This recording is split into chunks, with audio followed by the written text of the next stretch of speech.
Better. Look at that. We got the widescreen going on. There we go. We're fixed. Yeah, sweet. What's up? Hey guys, welcome back, everybody. What's up? If you missed yesterday's stream, this is the second one that I'm doing with MOX, man. We're doing it over here this time so we can leave it up afterwards. We're gonna be hanging out on the lower half of the screen, but you get it in a wider version this time. See, it's all been fixed from yesterday. The complaints yesterday are gone. Yeah, it's true. No, there'll be new complaints. It's on top channel. All right, so what up, Blue, Felonious T, Gossett, Hude, Juggalum, Metazul, Ned, Mitchell, Brian, Error, Kensuke. You have found your way here to this little stream that will not be mentioned on the Discord because I'm not anywhere. I'm not on the Discord, so I can't even do it, right? He's in a land far, far away. Yeah, I'm in the land of the MOX, man. In the dungeon, being held against, well, maybe against your will. I'm not being held right now. He's going to hold me when the stream's over. He's going to hold me closer, Tiny Dancer. Hey, Bo's here too. Hey, what up, Bo? What up, Yoko? Jess? What up, Loco? How's it going, guys? It's so great to see so many people. Mm. Is Moxman really a special guest when it's the second day in a row? Yeah, bro, he's still special to me. Just because you got tired of him quick doesn't mean I did. And how often is this going to happen, do you think? It's not like he's going to lock me up later. I mean, look at his name. Who asked that?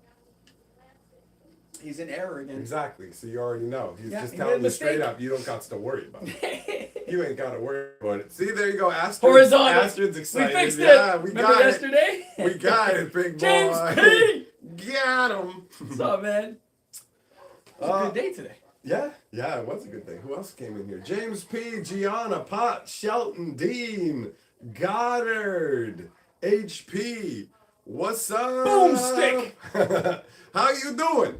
Today has been flying by because me and Mox, man, have been up to a lot of mostly just fun for real. A little For real. silliness was good. Yeah, man. Honestly, Santa's Village. Me and Carly said the same thing. Santa's Village is legit, and apparently, for real. Forget stuff like Canada's Wonderland. Forget Disneyland. Go find yourself something just made for kids. An amusement park just made for kids because all the rides at that speed are perfection. Chef's No kiss. throwing up, no vomiting. It was, I mean, they're actually, you know what? The one thing I did get pretty queasy on because you can get squirrely on that roundabout, bro.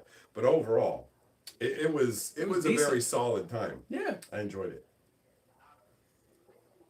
Much better camera shot today. You're right, it's a better camera shot. Yes. Yeah. We Learning new technology. Oh, loves the Marvin the Martian.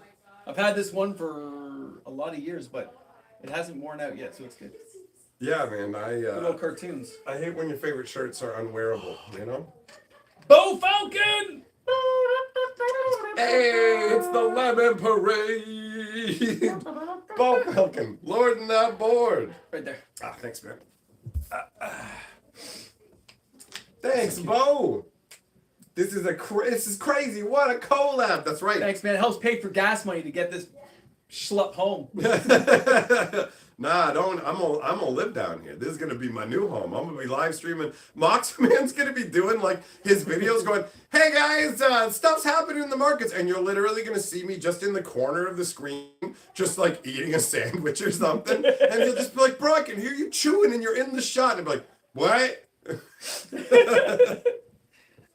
Sorry. No sex emoji. Okay. This crossover is the GOAT. It's Marvel versus Capcom. All levels are on extreme greatness. Oh, all right. Love that stuff, man. What up, Bino? What up, Michael, Millmaster in the house as well. What's going on? Stormtrooper, I see you as well, bro. Oh, James P. This is too easy. James P says too easy. He's going Too Devil Man. He's going Devil Man 666. Oh, fuck, bro. Jinx boost. Bam. Well, I was watching. The sales are crazy, man. I felt so bad for people. They're bad. I know. And everything's just sitting at the store level, rotting. I know. You know what? They got good sets coming this year. I'm still excited. Let that hate throw through you, James. Oh, he left me behind on my birthday of all days. Oh, how could you? Easily. It was very easy. Like abandoning my wife is one of the easiest things to do. I feel nothing inside most of the time, but when I do that, I feel joy. So. Any thoughts on wilds? Not even listening. Yeah. I was bearing my heart, bro. I have serious marital issues, and you just fucking shut me No, you out. don't. I've seen you two together. It's like, you're awesome. No, you're awesome. We're both awesome.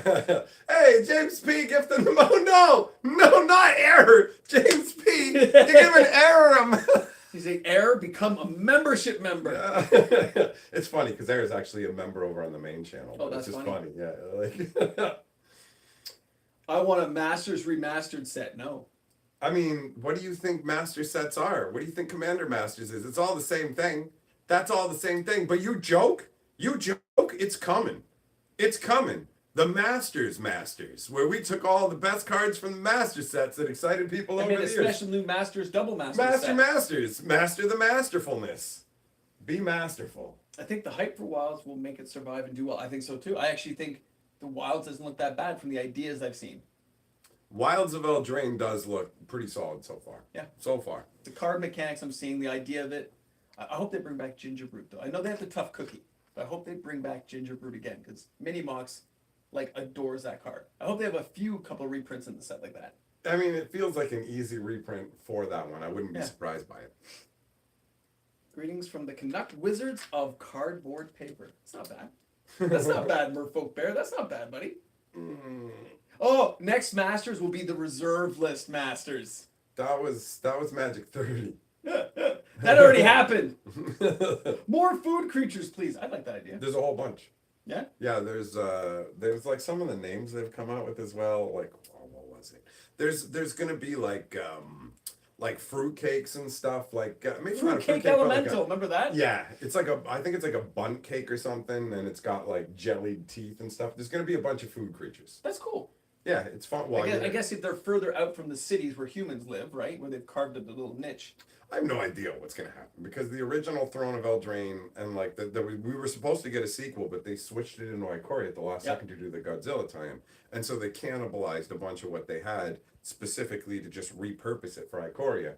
So they had to basically spin this one up from whole cloth. I'm guessing, not using anything from the previous one, because last time the first Throne of Eldraine goes like this: you've got mankind versus the magic kind, basically. The wilds, the elves, everybody like that. But the second one was supposed to be then part of mankind splinters off and forms with the wild, and that's what the bonders actually were, and that's why they were with the animals. So that got scrapped, and now we're going back where Rowan and Will are apparently going to be at odds, and Rowan might actually be becoming the villain. Yeah, she's like a war person now, right? Yeah, and but he's trying to find a peaceful resolution. Yeah, and she might end up going villainous, possibly. Probably not, because the way that Wizards operates, but it's being hinted at as a possibility right now. So. And they lost their spark, so. Only Ashdok has their spark, right?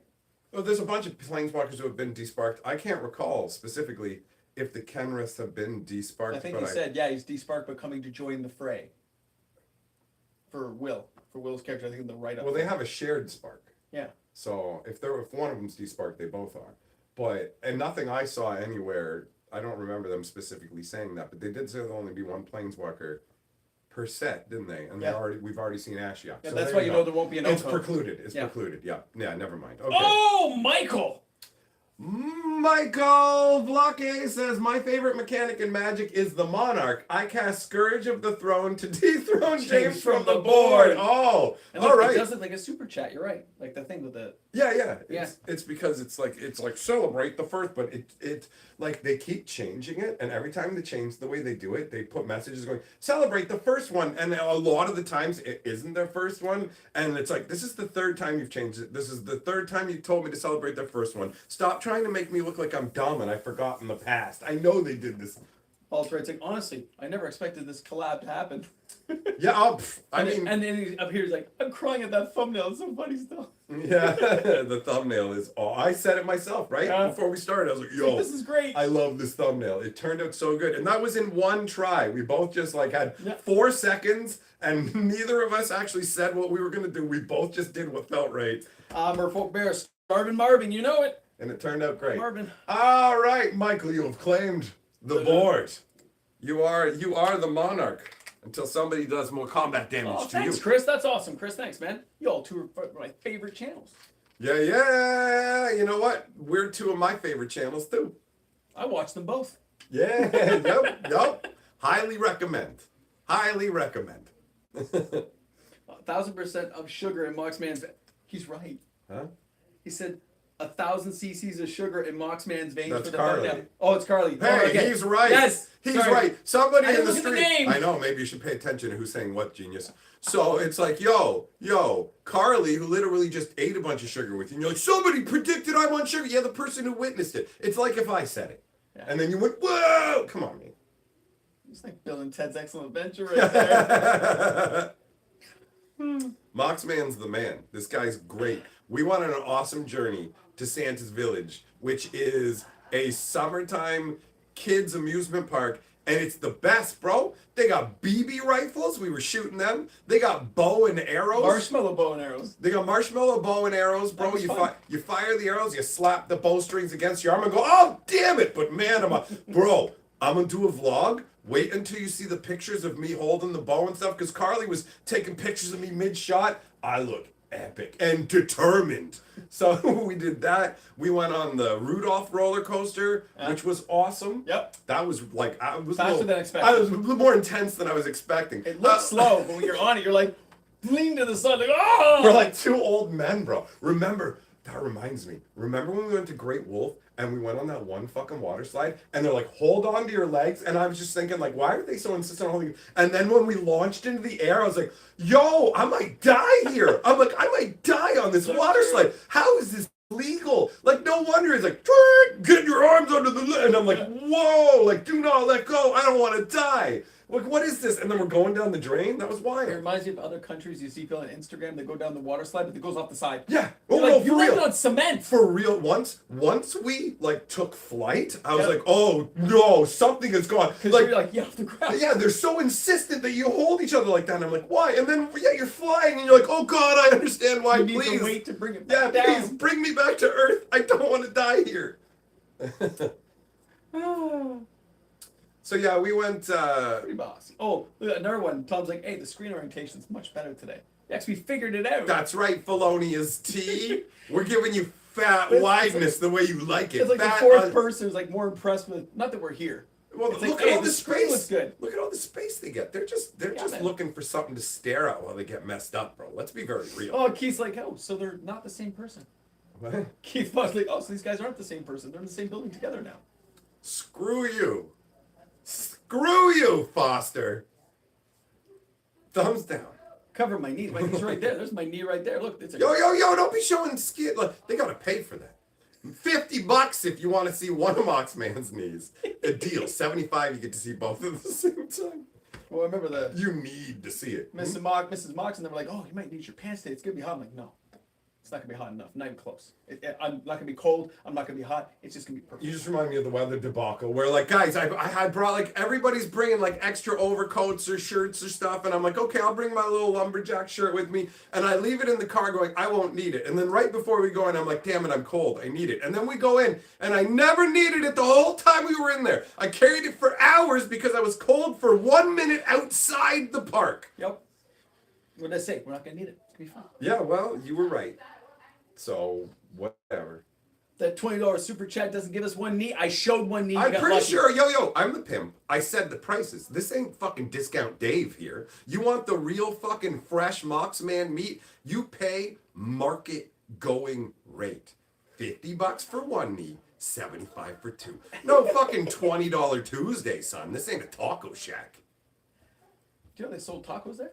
Hmm? They had something called the Walking Taco Where? at Santa's Village. Really? There was so much stuff we didn't get to do everything. Yeah, no, the Walking Taco was a giant taco that you get to walk with. No, I didn't see that. It was right by the Santa sleigh ride.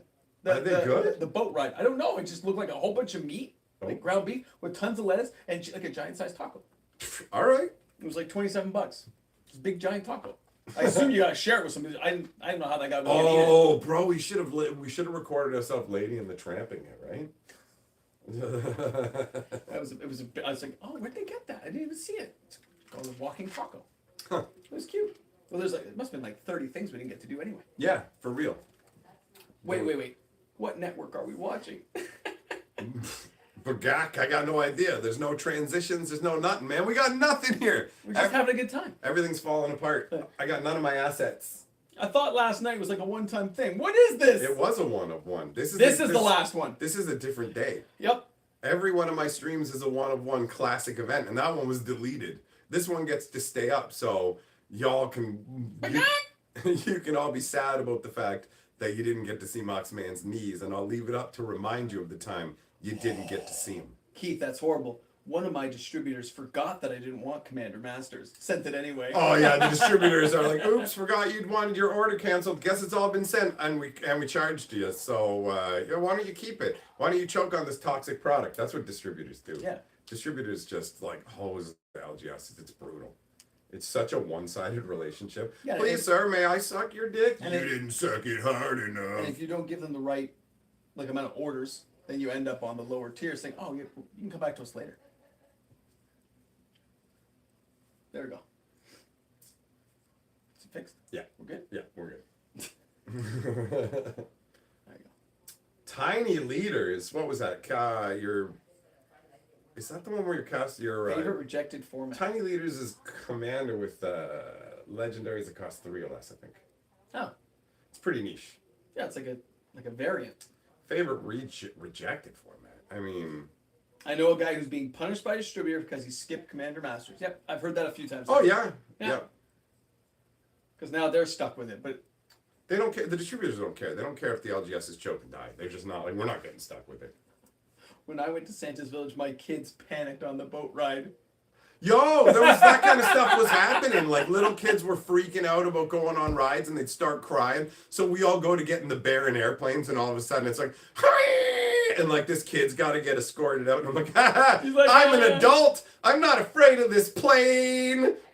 Although I should have been, because I smashed my damn knee in it real good, because everything's made for small kids. Yeah, and I'm all cramped into it. No, I will fly. And I tricked myself into thinking that I was actually lifting the thing up for a second, because I was pulling down and it was going up. And I'm like, and then I was like, the controls aren't working. And then I'm like, you idiot. These aren't the controls. This is just bolted on for stupid kids, just like you, to go, Goo! I legit thought I was moving it up, though. My boss was able to talk his distributor down. They wanted to ship like 20 plus boxes and then 3 draft and 4. Oh, okay. I love talking him down like you do with somebody on a ledge. Like, I gotta talk my distributor down.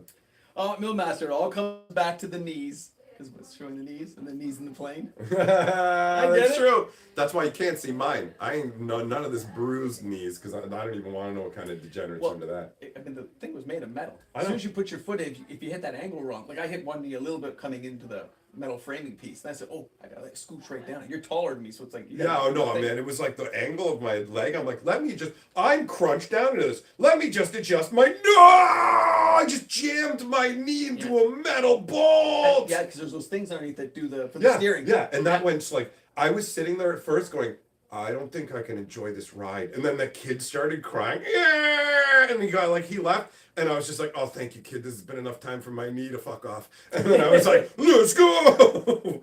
But yeah, bro, I also hurt my ass getting into, what the hell was it that had you remember the tilt-a-whirl spinny roller coaster? Yeah. Bro, when I sat down in that, it's like a booster seat. It's like an ass grabber. Tight. So when I sat down, I jorked the side of the cheek meat hard on it. I heard you say you got out. Yeah, and then when I got out, I did something to my knee, my other knee. And I'm just like, bro, my body won't even let me get in and out of these little kid rides. Well, thank you, Jess. I'm glad you watched my video of great information, because we agree on Bigfoot.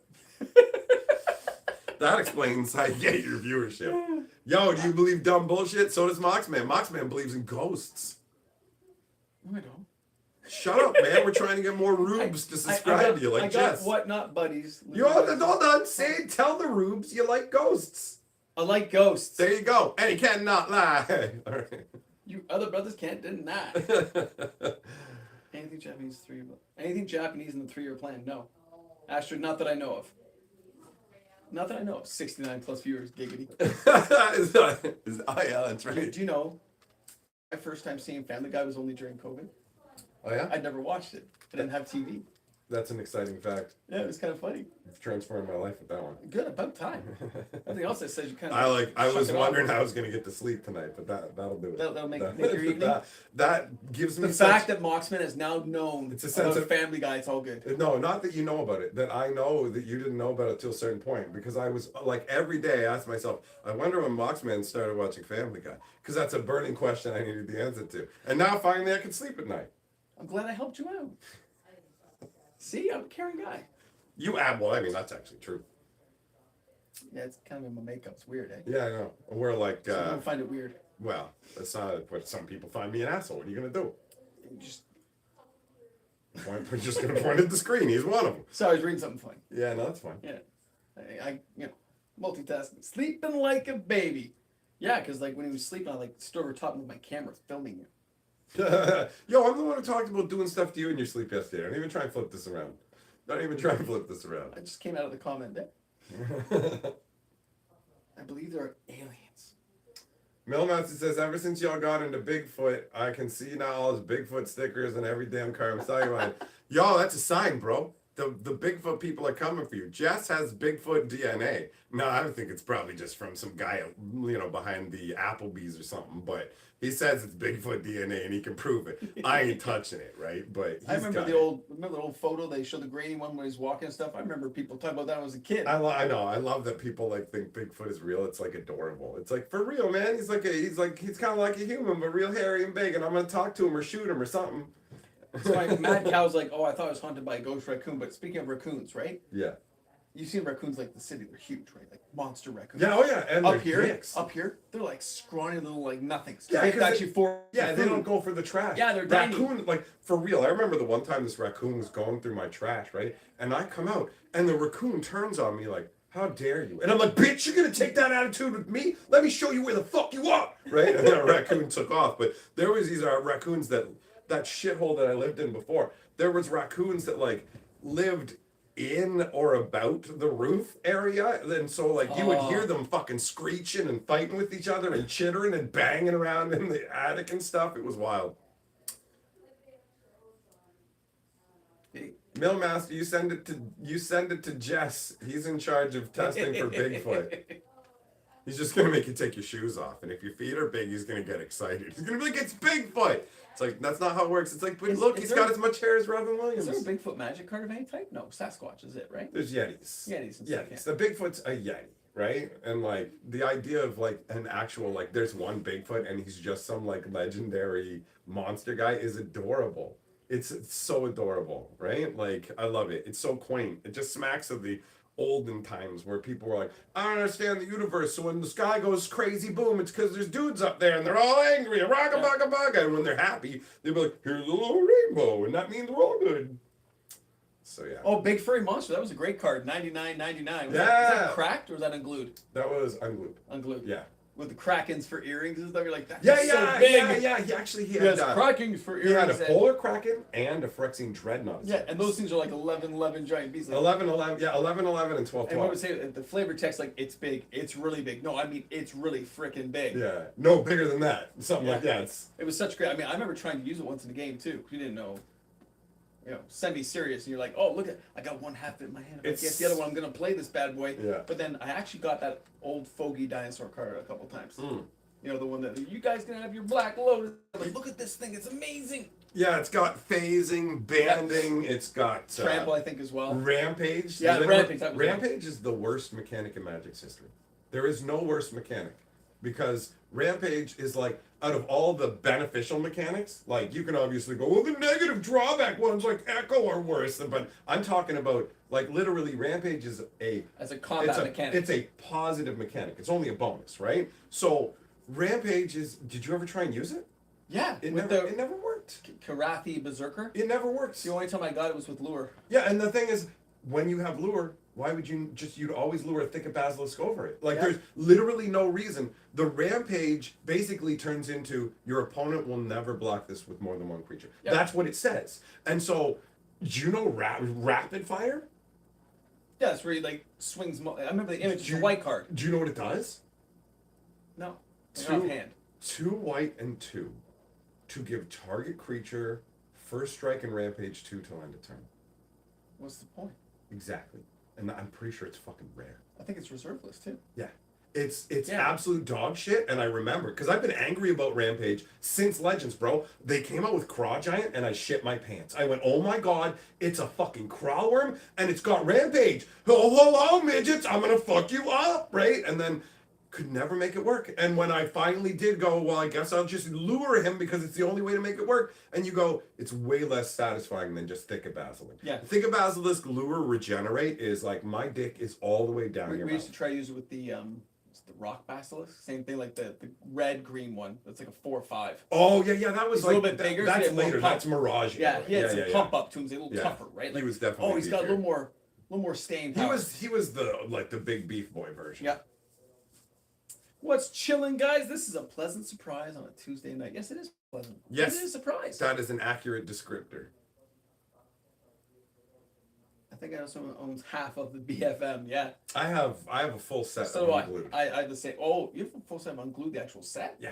I have a couple of cards. I have the whole set. I was not really back in Magic at that point. It was at some random variety store. I go, what is this Unglued and crack packs? And there's a couple Mirage, some old packs. I go, I'm just going to buy one of each. Yeah. No, And then when I saw the first half of the Bigfoot, I went looking for the other one on eBay. bro. I loved Unglued. I loved Unhinged. Like, I actually won the Unhinged event and got a special. Who was your April favorite Life card? Banner Favorite card from that set? From. Well, I mean, favorite card from Unglued or Cracked. I mean, from Unhinged, the Richard Garfield card, because it's straight up mental magic. Oh, okay. So it's like you play all the cards in your hand as any card in the game with that casting cost. And because I know so many cards, like Richard You were Garfield good. is so broken that like my friends would know. They'd be like, yo, don't ever play it, because if you play it, he can kill it, resurrect it from the graveyard, or steal it. Don't ever let Mike get it. If you ever get Richard Garfield, make it a land so he has no chance of getting it. And that's what they would do. Because like, no, the one time I had it, the most hilarious memory I have is where I'm staring at my hand. I'm staring at my hand going, how do I use, what cards do I turn this in to kill him? And then after a little bit of looking, I went, wait, the cards that I have in my hand written as they are will win this game. I got so caught up in the Richard Garfield that time that I'm like, oh, I have the win. I didn't even need to cast him. Sorry, I'll just kill you. Yeah. You know? I like the little girl. Yeah, the one half. Half. Yeah, for a half I mana. thought it was a Clyde, but I saw it open in a pack and going, she's so adorable. And then there was that army tugboat one, like a tugboat, military tugboat thing. That was so cute. Like, that reminds me of like the tugboat cartoon shows and stuff. Did you ever see the spin down 8-ball life counter that did half-life increments? No. They were the top 3 prizes for the event.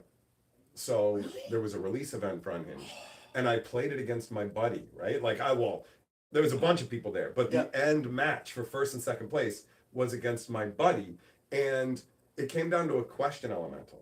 And question elemental works like this: it's like a 3/4 flyer for 2 blue and 2, and it's but it has the ability that says you always have to speak in questions. If you don't, the first person to point that out gets to have gets control of the question So elemental. we can go back and forth. So he would say things not like he had been doing this all tournament to people. He would be like, "I'm going to attack you," and that is not a question, right? And then so he said that, and I'm like, "You're right," but here's the thing: you put the word "and" in there, so that actually was just one long statement that wasn't a question. And then I slid the question elemental across the table to me, right? And he's just like, "Oh," like, and then he was baiting me into talking, but I hate you. I'd be like, why? Because you always just have to talk in question. So I talked in question. I'm like, did you know that I'm attacking you right now? Right? Did you know this guy? Like that kind of stuff. And he was just so mad. It was amazing. And then the next game came down to him having one of those mages where you have to guess your opponent's middle name to give it flying. Okay, yeah. And he's trying to guess my middle name. He's got 3 guesses, and he's literally like, does anybody know his middle name? Oh my God, right? And so he does one guess, gets it wrong. Does a second guess, gets it wrong. Third guess, gets it completely wrong. And then when the game's over, he's like, what is your middle name? And I told him, and it turns out we have the exact same middle name. And so I laughed so hard because only an absolute moron, when guessing somebody else's middle name, is going to guess their own middle name. Like nobody with a functioning brain. Like if you were like, guess my name, and I'd be like, my name's Mike, so I'll guess your name's Mike. That's like you got an IQ of 2. Yep. So he literally had no chance of guessing it because only a You'd never moron guess would your say own. your own. And I was like, that's amazing. Yep. So, bro, I loved that whole event. The question elemental thing, the fact that we had the same middle name, it was glorious. Was it Avatar of Me, the shoe size one? Yeah, your height, your shoe size, all that stuff. That was a great one, yeah, too. Yeah. There's a lot of, like, before they weakened it up and went unstable, wasn't very fun. It didn't have, like, the same zazz. We had some fun drafting it, but it wasn't nearly as zany. The fact that you could draft it, that doesn't mean anything. In fact, the previous ones you couldn't really draft, and they were better. Like the whole point is that the whole crazy. The whole point is it's an unset. The whole point is to give us uncards, not to go. It's optimized for draft, so 75% of the set is garbage, and it's like no, these need to be cards we want afterwards. And we need jokes and stuff, please. Yep. You know, and they just and not just the lands, which were pretty. Yeah. But we don't need just the lands. Yeah, no. You got to reprint them all the time. They knew now. It was just about the lands to the point where they stamped the rare symbols on the lands, and they were just like, "This is what it's all about." And it's like, "This is pathetic, guys. Like, we can only monetize the basic lands in this." And then the next unset, they went, because that Unfinity crap, right? Where they went. I didn't buy any of it. They went. It was supposed to all be silver bordered, and then they went separated into anything that technically could work in the rules of Magic. And then they did, and then the other guys went, great. That means all those are now actually going to be legal in Magic. Yeah, in Commander. And it wasn't meant to be that way. And they also went, guys, players don't like silver borders because silver borders let them know they're not real Magic cards and they won't play with them. So what we're doing is we're replacing silver borders with tiny little acorn symbols that are meant to denote the same thing, but absolutely won't be noticed and will cause actually way more friction and problems. But we get to sell these packs. It was terrible. The lands looked nice. Yeah. Everything else was dog the shit. shock lands look nice, like the spaceship. Oh, they look gorgeous. The catacombs stuff, they look great. But it was just trash. But I couldn't get behind it, and they've already discounted that multiple times as well. Yeah. It's been dropped down a few times. I'm like, yep. It's because nobody was really diving into it because there's just not enough there to be played with. Yeah, it's just garbage. Although I still like the Warhammer 40, which I didn't think I was gonna like. When I saw how they did the Warhammer, they did a really good job, honestly. But I didn't expect it. I know. So when I'm not expecting, I'm like, oh. I know. There's a bunch of stuff. This is actually really good. Yeah. So I'm hoping for Fallout being good because now that I've seen Warhammer 40K, I played Fallout. The thing is, they pay a lot of attention to what the IP owners want from their IP, right? That's what it boils down to for each and everything that they're doing. So they're putting more effort into the Universe Beyond products right now. Flying Dutchman's like, the purple is the 6th color of magic. I remember that. Yeah. RCM's basic Commander Masters new. Are they new art? Mm-hmm. Are the basics for Commander Masters new art? No way. I don't think so. No, they're not going to pay for all that when they can just sell you the same art. It'll just be some obscure whatever. Like, check it out. It's from this thing that our market analyst said actually is something that's worth 75 cents. So by reprinting, we're actually adding 30 cents of value. Tom, I agree with you. Fall's one of my favorite franchises. I hope they don't mess it up. I doubt they will. No, you're right, because they do have input. Like, even when you do a cartoon show, if they're licensing out toy things for different companies, they have to meet certain specifications of how they shall look. All of the Magic IP stuff, all of the Magic outside IP stuff they've done so far, they've done a lot of work on it. It's obvious, especially compared to the regular offerings we're getting now. Right, even the secret layers they did for, like, Stranger Things and stuff, right? Like, when Mini MOX saw that, he's like, I know you hate secret layers, but can I get that? I said, I'm not going to buy it for you, but I'm going to talk to my buddy who will pick these up, and I'll say I'd like it as a Christmas gift, and we can make that happen. But I'm not going to pay for it on my wall because I don't buy those normally. Although I got suckered in. No, I didn't buy that one either. That was the Saturday morning cartoon for D&D. I had to have that one too, but somebody got that for me. I couldn't do it. Yeah, it was good. Like those look pretty to me. And if you like it, you like it because if they did a He-Man, I'd buy He-Man. If they do an Army of Darkness, I'm buying an Army of Darkness. Yep. You give me a Warhammer 40K, like 4 commander decks of Army of Darkness, I'm buying. Give me the Deadites versus the Knights versus whatever. It'd be so great. Versus the guys at S-Mart. Imagine all the clerks and stuff at S-Mart fighting against the Deadite army. It'd be great. Yeah, I could get down with that. Yeah, it'd be fun. It'd be silly. I love Fallout so much that I convinced myself to pre-order 76 with the premium content. Never again. I don't buy the premium content. I buy the base stuff.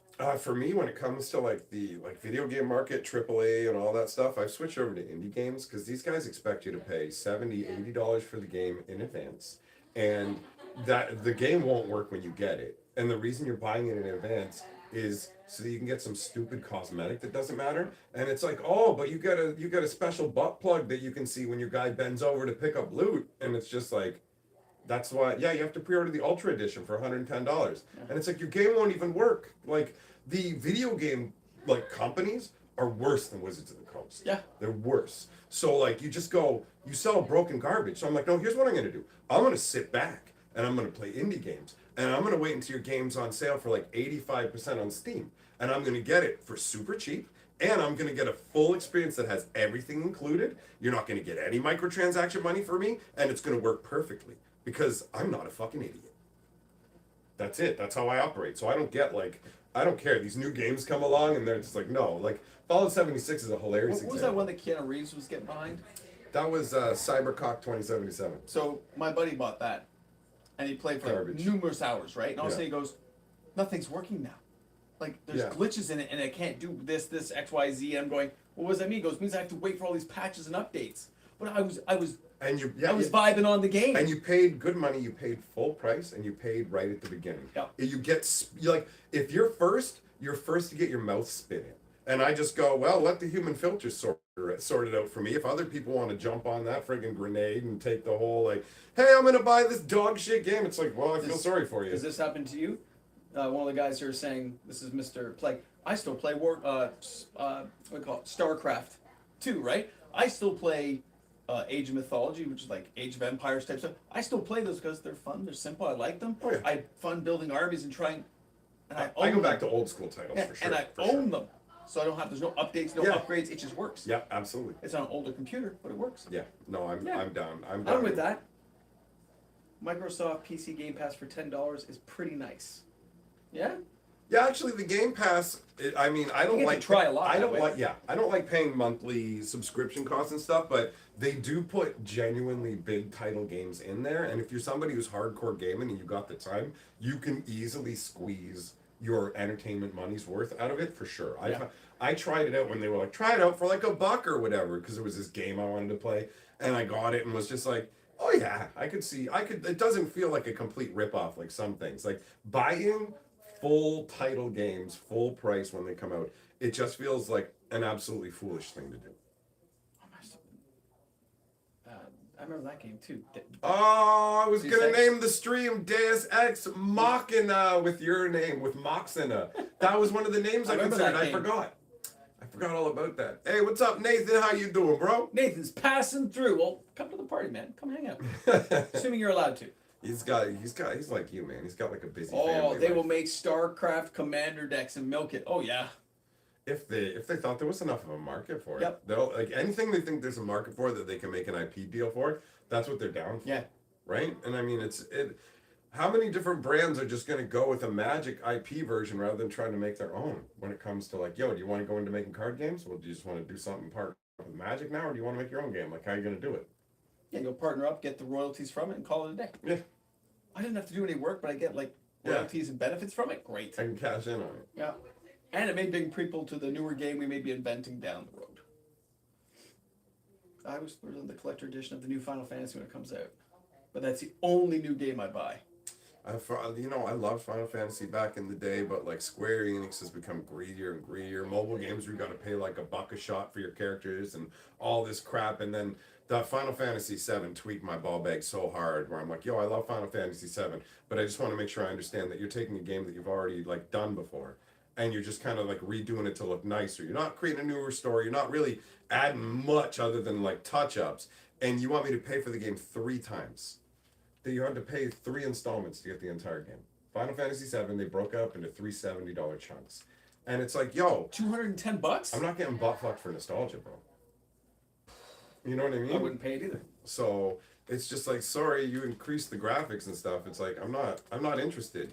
It's not like you made it better. It's like we improved the graphics and removed anything that might be objectionable to current audiences. And it's like, please, let me play your neutered, worse version of the game and pay you more for it. I'm a fucking moron. I like the nostalgia of old games. Sometimes you pop an old door, you're like, hey, I'm going to play some Safari Hunt. Yeah, man. I go back and play, what is it? What was that on the Genesis? It's Ghouls and Ghosts. Remember that with the knight? Yeah, that one was throwing great. the torches. I can remember the music from this one. Oh, Altered Beast? No. I don't even know if you know the game, bro. Oh, why can't I think of the name of it? Come on. Not man. Wonder Boy. No, that one's good too, though. Yeah, man. What's the game? On the skateboard. What was it called? Did it have King in the name? Not King's Quest. No, I know. No, I thought Keith's Quest was from TurboGrafx 16. Okay, no. I remember that. This is just getting me further away from it. Oh, Josh, I played Phantasy Star. I still have it now on my old Sega Master System, bro. Damn it, it's gone. Whatever. It was an awesome game, but I can't remember the name of it. It don't matter. Oh, see, Dark Crystal stuff, when I say Dark Crystal, I immediately think of Bloomborough. Oh, yeah? Yeah, because it's kind of creepy, kind of dark for some of the things. The monsters are kind of like, they're puppets, sure, but they're still kind of creepy looking. All right. Jim Henson got a little dark on that stuff, man. Yeah, that's true. Right? Have you ever seen the Black Cauldron, the Disney film? No, I don't Dude, think it's like scary. There's blood and people get like hacked at. Oh, yeah? It's like a 1982 cartoon movie. Oh, they did. okay, yeah. Like, Disney was different back then. Yeah, it was dark. Maybe it just followed on the thing of the Black Hole, which is 1981 or whatever, right? And that was, for Disney, that was like crazy dark. Yeah, I think I might have actually heard of that, but I've definitely never seen it. Mox, man, you played Sega. I still have my Sega because, anyway, I just saved so long to get it that I only have like 6 games for it. I saved a year to get Phantasy Star. It was $100 game back then. I did paper routes, dog walking, picking up leaves and stuff in the fall. Oh, it was crazy. So just to get that $100 to go to Consumers Distributing to fill out the little paper card. Bro, Consumers Distributing. Where you filled out the cards. Oh, that's where I got what it. a mind blow. Yeah. I remember that place was the most it was the most boring place in the world. Yeah, like for real. Like you would go to Toys R Us and there would be all these games, everything on all the walls. You go to Consumers Distributing. It's like bank tellers, bro. And so you just walk in with your dad and you're like, what even is this place? And he just walks up with like a piece of paper and writes stuff on the paper and then he goes up and then they give him a video game. And you're like, yo, wait, what is this place? Was this in the back? Yeah, it was so strange. It was I remember so I wanted strange. to get a G.I. Joe figure. Yeah. I went down, it was like $3.40. I saved for it. I walked all the way there. I get to go, oh, this isn't in stock, dear. But we'll call you when it's ready. And then like 3 months later, they called my house. Is Mr. So-and-so there? I'm like, oh, it's me. Yeah, this is awesome. And I get to walk all the way back and pick it up. Yeah. I felt so professional. But but I saved for Phantasy Star. So I still have my Sega that I got in 1988. Nice. I only have like 8 games for it, but I earned each of those games. Altered Beast, Ghouls and Ghosts, and it plays so badly. Altered Beast was such a high-end game for back in the day. I remember Altered Beast being At the amazing, arcade. but I know if I played it now, it would be dog shit. It's pretty bad on Sega. Rise from your grave and that dragon stage and shit, Yeah. man. Kadoo. And you had the Werebear, they had the Werebear one too. Yeah. Kadoo. Crazy stuff, man. It's great stuff. You remember it. Oh man, that's crazy. I got emulators for Sega Genesis. 500 games. That'd be crazy. New games are like drug dealers. Free game at first and come back for more and more. Ashman's Diablo was great. Diablo 2. Diablo 2 was with the peak. gems It inside was and stuff. Oh yeah, all of it. The Heraldric Cube. And you had to like join the gems together to make them more and more powerful. Yeah, it was balling. I think I was playing the Necromancers. I think I had like summoned the Yeah. Necromancer. He's some skeletons. They made a sick Phantasy Star for GameCube. I didn't own a GameCube. Nintendo GameCube. I never owned one. I didn't have one myself, but at one point I started dating a chick who had one, so I got access to it. Foster, you remember model train sets for Christmas? Remember restock model train sets for Christmas from Consumers Distributing? I always thought it'd be cool to have a train set. I really like trains and stuff, and those I think that stuff's dope. Never owned one. I had a couple of the metal ones like that Grandpa gave to me to like play with. Yeah. Because he had an old train set those wouldn't fit on, Mm-hmm. so it was like a metal. I'm like, these are heavy. These are metal. Because you take care of them. They're fun. Yeah. They didn't break. They're like like old Tonka toys. They were all metal. Like nothing breaks. When we went to the Little Canada or whatever, one of the things I really did like was the little miniature moving cars and the trains. That shit does So it for cool. me. Yeah, it does it for me. It's awesome. In Minecraft, I'd build train lines and fucking ride around on them. Did you have the Sega channel in Canada? No, not that I know of. No, but we knew conceptually what it was, and I was so bummed. I was like, yo, that seems so cool. Yeah, nothing. I remember the Richard Pryor Comedy Hour for kids' cartoons. I don't remember that. It was like 1982 or 83. Yeah, no. And they had like a whole series of cartoons that he was like, hey, the next cartoon coming up is the Smurfs. Yeah, no, I don't And know. you're like, why is he like as an adult I look back and go, why was Richard Pryor Yeah, Richard doing Pryor that? is a very weird choice, but Yeah. obviously they wanted to pay him to do it. Yeah. Oh, I like the Necronomicons because you can walk up and pick around loot as your demons and guys are fighting for you. Yeah. Oh, I have my Atari. I still have my old Atari too. I didn't get a Nintendo, too expensive. I couldn't afford the Jet. Oh my goodness. Oh, he's getting every system. My dad was like into systems, so he ended up getting a Nintendo, a Genesis, a Super Nintendo, a TurboGrafx 16, yep, TurboGrafx 16. with CD-ROM. With the CD-ROM? Yeah, Dude, you were rich. No, not at all. My dad just like... He made it happen. He worked his ass off. He worked a lot, and so he was like, when I've got time to relax, I'm going to play these games. So like, that's just his style. So he didn't splurge. Actually...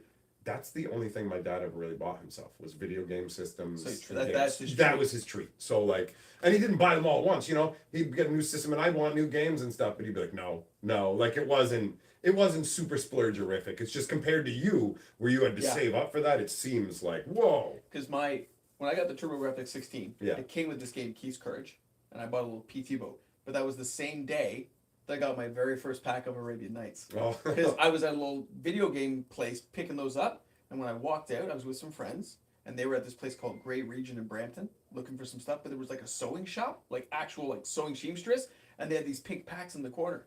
Yeah. I said, is that Magic cards? Yeah. So I walked out, and it was literally Arabian Nights sitting there for like $2 a pack. Yeah. I'm like, I still have a couple of bucks left. My friends were teasing me. You got pink packs of Magic? What is that? Yeah. Yeah. That's where I got the my cards Cairo. were almost that back, right? Yeah. That's so crazy. I'm like, I thought this guy called Ali from Cairo. It says you go below 1, you don't die. Yeah, Lee from Cairo blew my mind when I read him. I'm like, wait, what? You just get this guy out, and he doesn't die, and then Spectral Cloak came along, Yes. and you're like, yo, put Spectral Cloak on Ali. They can't even target him, bro. And see, I didn't use him right. What the guys did, we were at some tournament, and the guy's like, oh, you just it's a Merfolk deck, early Merfolk deck, and he hits this guy, and the guy's doing nothing. He's got what do you call it, the Illusionary Mask out with an upside down creature with a Spectral Cloak.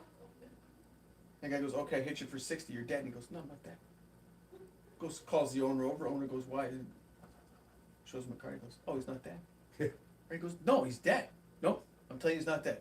He's looking at that card. He's going, what is that? Yeah. So goes, okay, next turn, I hit you for 60 again. Okay, I'll take 60.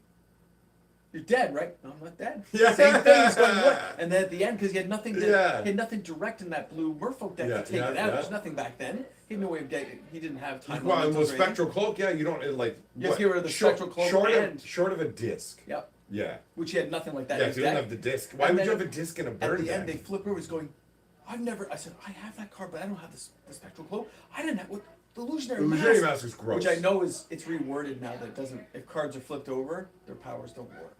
It counts as a manifesting creature, but back then it did. But there's ways to abuse that now. Because they come in with their ability shut off, you can Phyrexian Dreadnought for 1. And when you flip it face up, you don't sack anything. So you can just go like, first turn, Sol Ring, Illusionary Mask, and then drop like a Lotus Petal or a Mox or whatever. Bam, tap it, put out the Dreadnought face down. There you go, 12-12, baby. I didn't even think about that. Yeah, That's right. yeah. But that was brutal. When I saw that in the match, because I was already out of the tournament, so I'm starting going, what's going on over here, man? This is kind of crazy. And he flips over and going, Bro. oh, your mind's blown. One of the most beautiful things about Magic the Gathering that nobody in the current era can ever appreciate is the journey of discovery that existed before the internet. So we would find out cards just by cracking packs, And playing games, Yeah. and trading with somebody. Looking through somebody's binder being, green mana battery, holy shit. When I saw green mana battery, I went nuts. I was like, bro, 2 and tap, put a counter on it. You know what I did? I put out Arborea, and I just refused to do anything. And I just built up mana. And like, I remember the most amazing experience where this guy who, he wasn't really my friend at the time. This is back when we played for Ante. And like, my Berserk is up for Ante. Best card in my deck is my Berserk. It's up for Ante. And I'm freaked, right? Because this guy's got me dead to rights. I'm playing a deck like this big mountain deck. mono green. He's playing like blue Mahamoti, Vesuvan doppelgangers. Oh, you got beasts. He's got out 4 Mahamotis, 3 doppelgangers, and he's doing that like, yo, you're a noob, you suck, and like just victory lapping me, right? All the while, I'm just like cranking mana into my green mana battery and not really doing anything because my deck is a joke compared to his. And so then he taps out to do a bunch more stuff, and I'm like, okay, on my turn, I tap my green mana battery, Hurricane for 40, right? And so now the game's a tie. So I picked my Berserk up, put it back into my deck, and I was just like, okay, I'm not playing you anymore. And he was just like, no, if it's a tie, you have to play for the same ante. I'm like, I've read the rulebook. I didn't see that. And he grabs the rulebook and he's like looking through it because he's like, he thought that Berserk. he really wanted it. And so then like he's just like, and he couldn't find it. He's like, I'll call my friend. I'm like, ha, no, it's not in the rulebook. It's not happening. I don't have to play you. Goodbye. And then I left. That's He's like, I'm out. I know I'm gonna lose. We're both gonna go down. You know what's really funny too? Like a month later after that, he never beat me again. I beat the dog shit out of everybody. In fact, I'm the reason that my entire play group stopped using Ante, because I went like this. You started taking all the cards. No, what I did was way more dickish. Sylvan Library, right? Make sure there's a land on top. Dark Pact. Swap the top card of my deck for one of the cards in the ante. Do it for both with both basic lands. Concede the game. Push 2 basics over to you. Put 2 basics back in my land and say, I'm taking your whole deck, bitch. And then, that's what I said. I was like, this is what we're doing now. I hope you like this. I don't need to win. I'm taking your cards. And that's all I care about. And then they said, oh, I'm not playing Annie anymore. And I just went, all right. And that's what I wasn't trying to destroy Ante, but I did. And I couldn't blame them because I was like, I was so pleased with myself. I'm like, this is so dirty. This is so dirty. I'm literally just going to give you swamps and forests in exchange for your cards. Oh, we were nicer. Yeah, no, we were brutal. I mean, we still had excitement doing stuff. Like when somebody goes, oh, I have a new card you haven't seen. This is called Ball Lightning. Oh my God. I'm like, oh, look at that. He goes, and this is called Bloodlust. You put this on. I go, oh, it's like a 10-1, like, trample haste. He goes, oh, and this is called Berserk. Have you seen this? And I go, take 20. Oh, and he goes, and this is called Fork. I take 40. And I'm going, what just happened? He goes, was that good? I go, can we play again? Yeah. I just wanted to see it all happen again. Yeah. They're cards you've never seen in the town, right? Oh yeah, for real. No, you just go, what is that? Exploration of not knowing the cards. Yeah. Imagine they gave us a Magic set and they said, okay, this is going to be Bloomborough because that's what I'm looking forward to. Here's some images from it, and this is all the information you're going to give you till the day it comes out. Doesn't matter. Wouldn't change a thing. It's not the same. But do you think it would be exciting for some people to just open random packs and see it? It would never happen. They can't keep it on wraps that long, and they would never do it.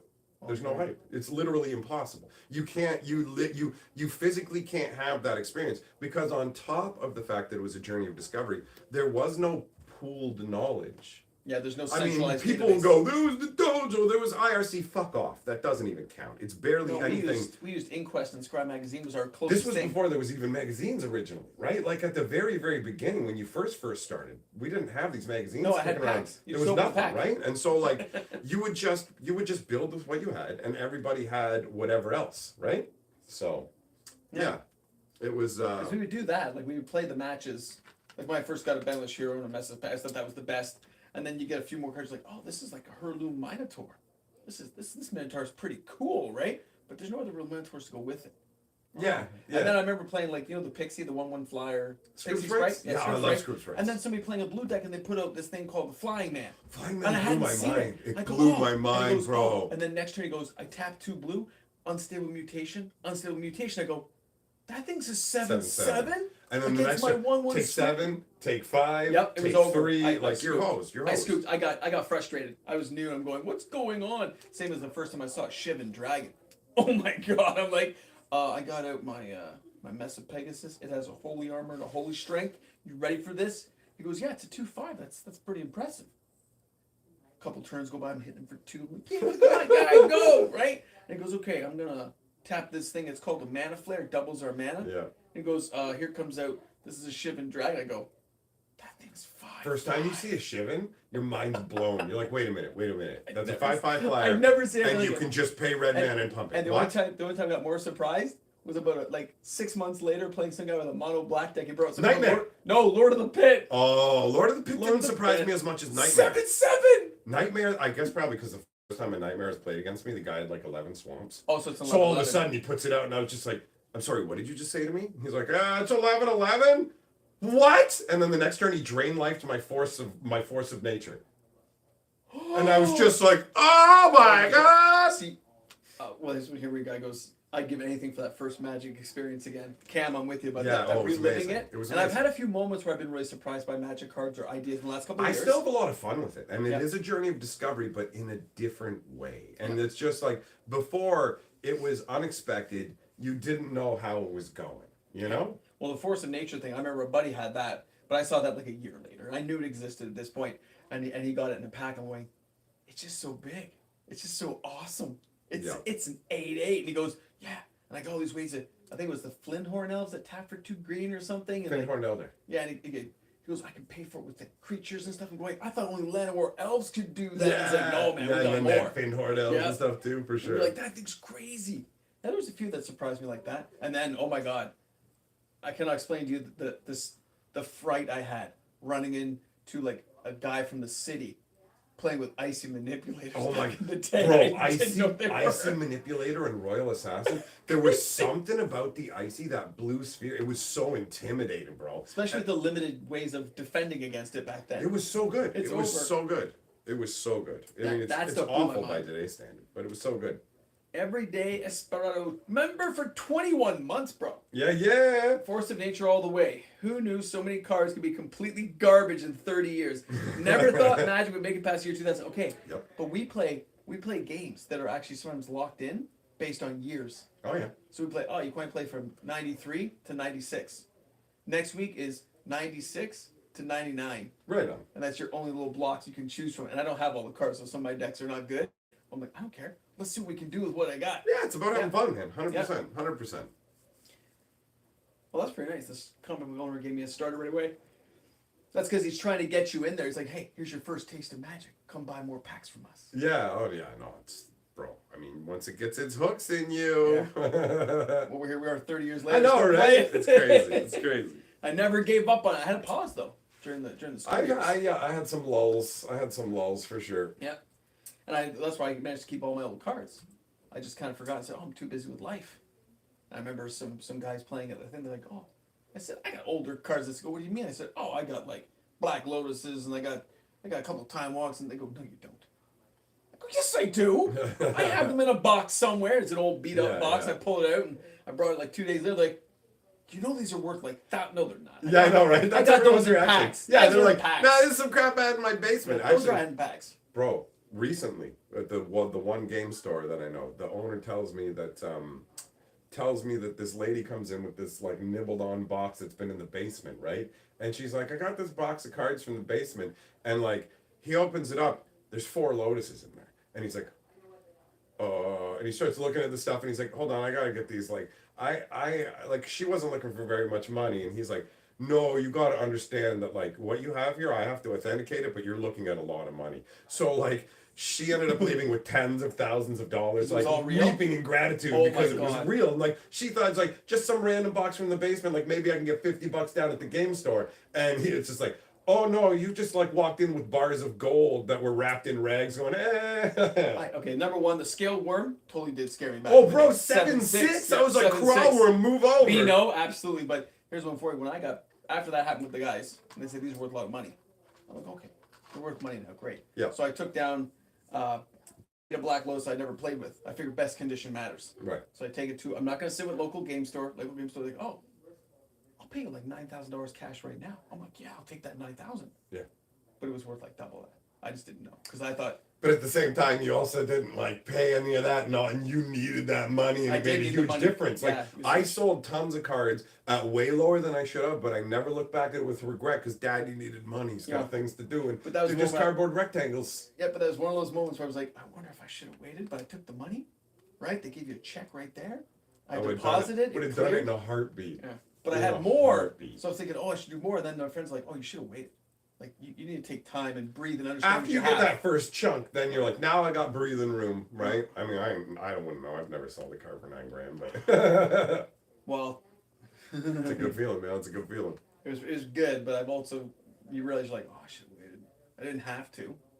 I could have gotten by with how I was doing, but I thought, pay off the student loan a little faster, get some bills out of the way. That's pretty cool. That's smart. And it's from a cardboard box that has storage. Besides, you get to do the hindsight thing now where your Magic survived, but you're right. Might not have. You're just like, well, if everything went exactly the same. This is right when I first started. This is like 2000. It's a game that everybody plays when it comes to their old cards. They go, well, If I just hadn't sold them, I definitely have them now. Bro, you could have kept that Lotus and then it just got destroyed in a fire or something. And I wasn't even insured. I got nothing. Like, for real, having that Lotus could have led to your death somehow randomly. Just like, vicious paper cut, you didn't know get infected. No, just something completely random, but resulting from that, right? The butterfly effect.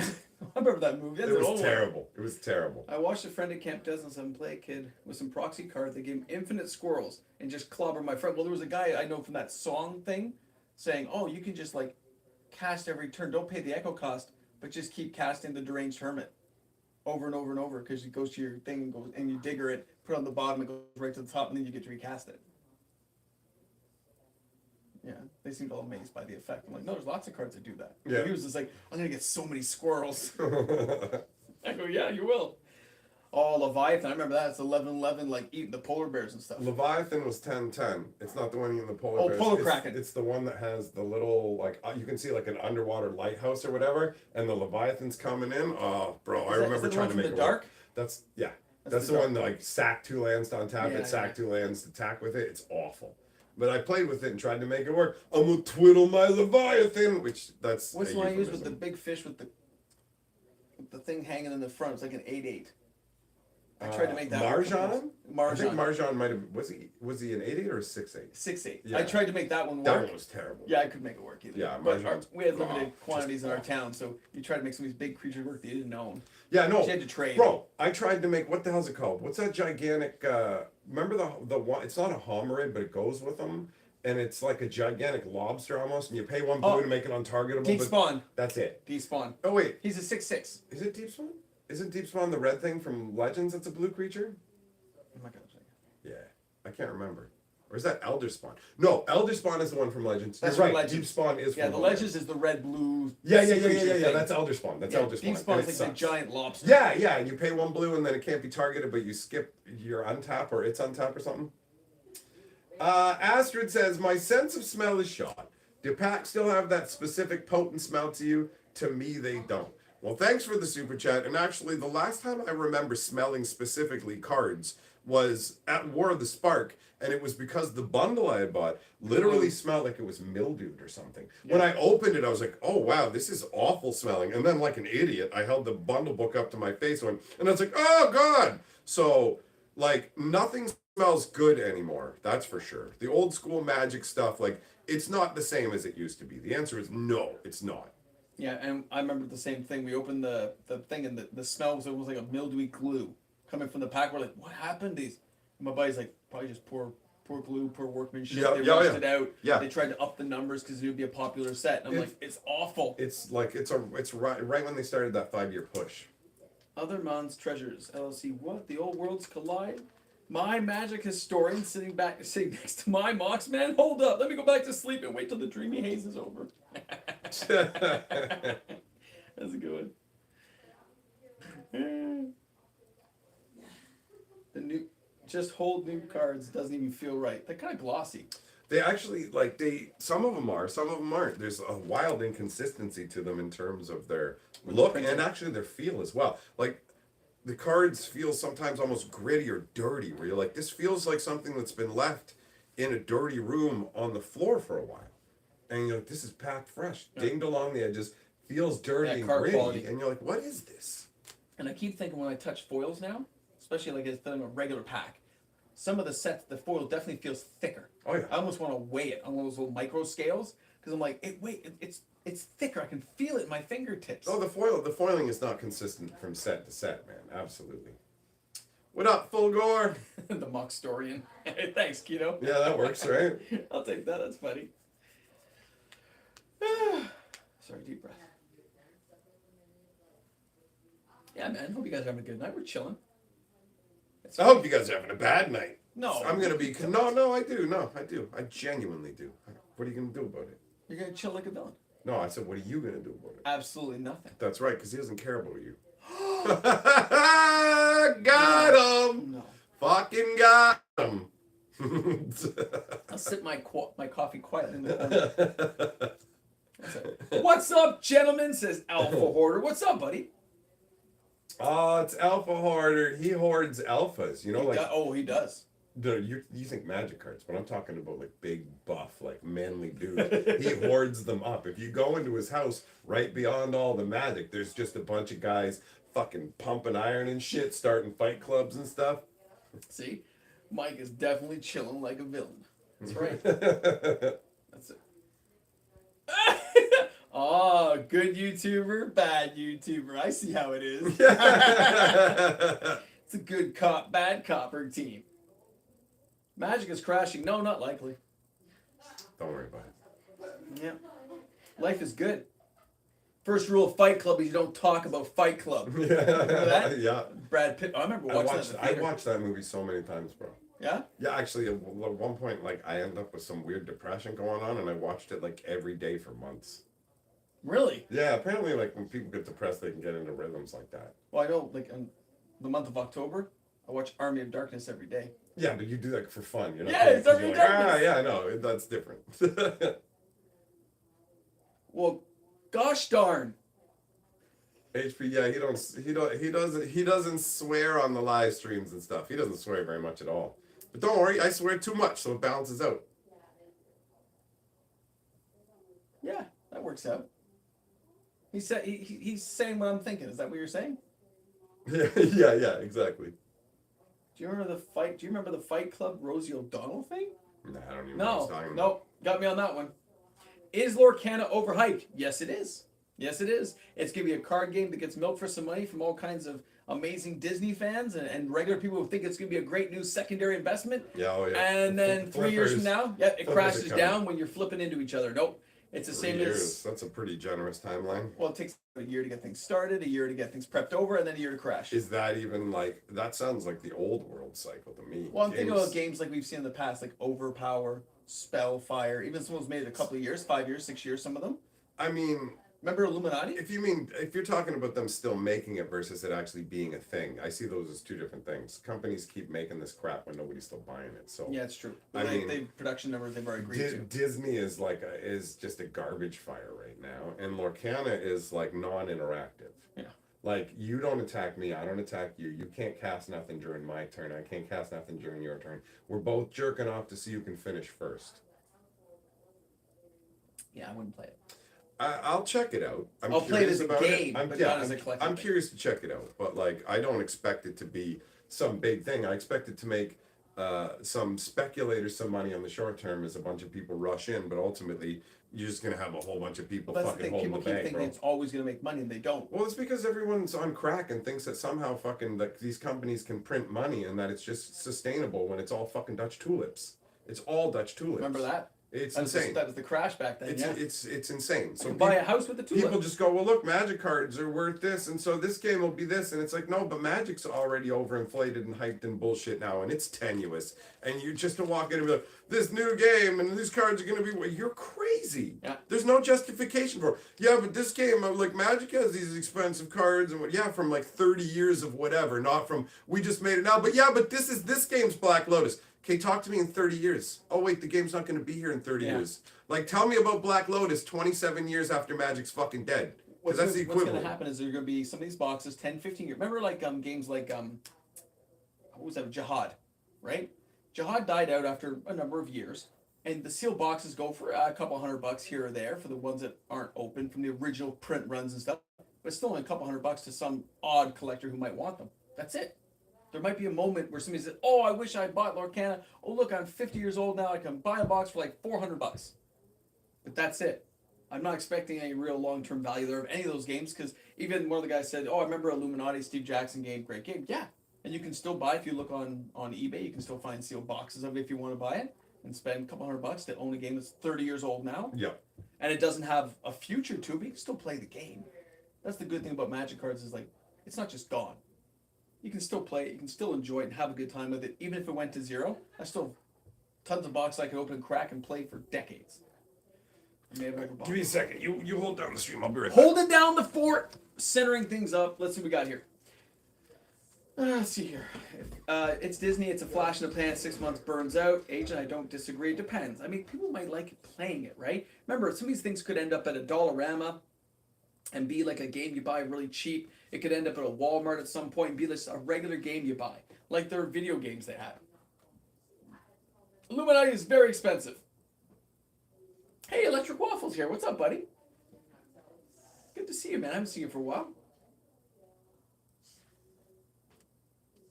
Oh, oh my God. Mountain Jam. I hope not. I hope. Oh, you know what? Star Wars and the Star Trek CCG. I remember those two, man. I think we played a couple of the. Oh, the Crow had a TCG. Abby, I didn't know that. I remember. I love the Crow movie. When it first came out, we thought it was so amazing. I'm like, look, man, this guy. He's a revenant. He doesn't die. He's come back for revenge. It's crazy. I like that idea of it. I like the idea of that movie. I think they could redo it, like a different kind of format to it. I remember that from like White Wolf, like what was it called? It's from Wraith, but they're like the guys who come back from the dead, right? Those guys were awesome. They're like revenants, and they come back. It was crazy. Anyone else remember 24 TCG? No, I don't. No, I picked up some Barks because I want to make sure his Barks had bite. I found some stuff up here for him. What does Evergreen Lord of the Rings mean? Okay, Keto, that means that they expect longer-term sales advantage from that product and that a reprinting of it will carry longer-term sales assets to the company, which means it's going to sell month over month for a longer period of months than they ever expected. So even after like 12 months, they're still expecting to be spending and making money on it. No, they didn't have a Buffy the Vampire, did they? Oh, yeah, Kenny's right, guys. Tons of the TCGs. Like, I've been around long enough. I mean, I've been here since the beginning. Most of these TCG games ever existing. Magic's the only one that stood the test of time as one that's like truly collectible and like, I'm not gonna say investable, but like some of these cards do go up over time. They have highs and lows. I consider it investing in cards. Like I figure I'm not gonna sell them. They might go up later, and I'm still enjoying playing with them. You just have to be ready that if they go to zero, it's okay that it goes to zero. Beanie Babies. I remember Beanie Babies. I remember, was it Furby? I remember getting my niece or nephew a Furby. I came by a booster box for $8. That's so cool. Yeah, rule of randomness. Yeah, it means they'll reprint the commander decks as well. They probably already have them printed already, just ready to go. Exactly, Sergey. Exactly, buddy. Oh, hail to the king, baby. Shop smart. Shop S smart. Who bought a Soul Devi Digger? Come on, guys. Who bought that Soul Devi Digger? That was crazy. That was crazy on the weekend top 10. That was crazy. I remember the Buffy I didn't even see the Buffy TCG. When did that come out? Although I didn't watch the TV show. I remember Buffy the Vampire Slayer, the movie.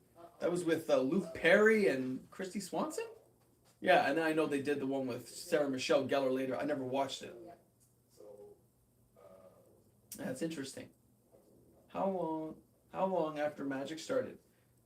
Oh, Zircon, I'd say like 3 years afterwards is when things really got going, because then that's when Chronicles came out in like 95 and killed everything off, and that started the creation of the reserve list, guaranteeing no reprints of these 572 cards kind of going forward. It kind of started things off.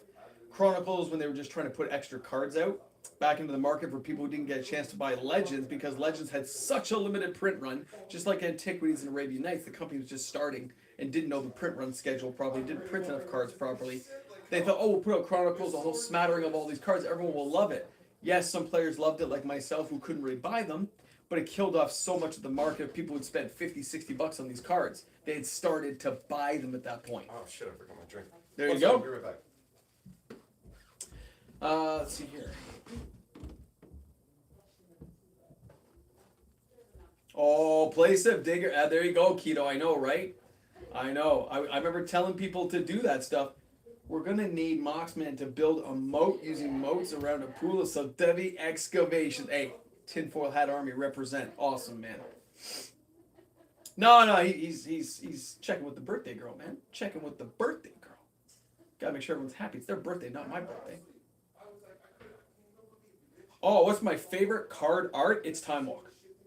Time Walk. Amy Weber, Time Walk is my favorite card.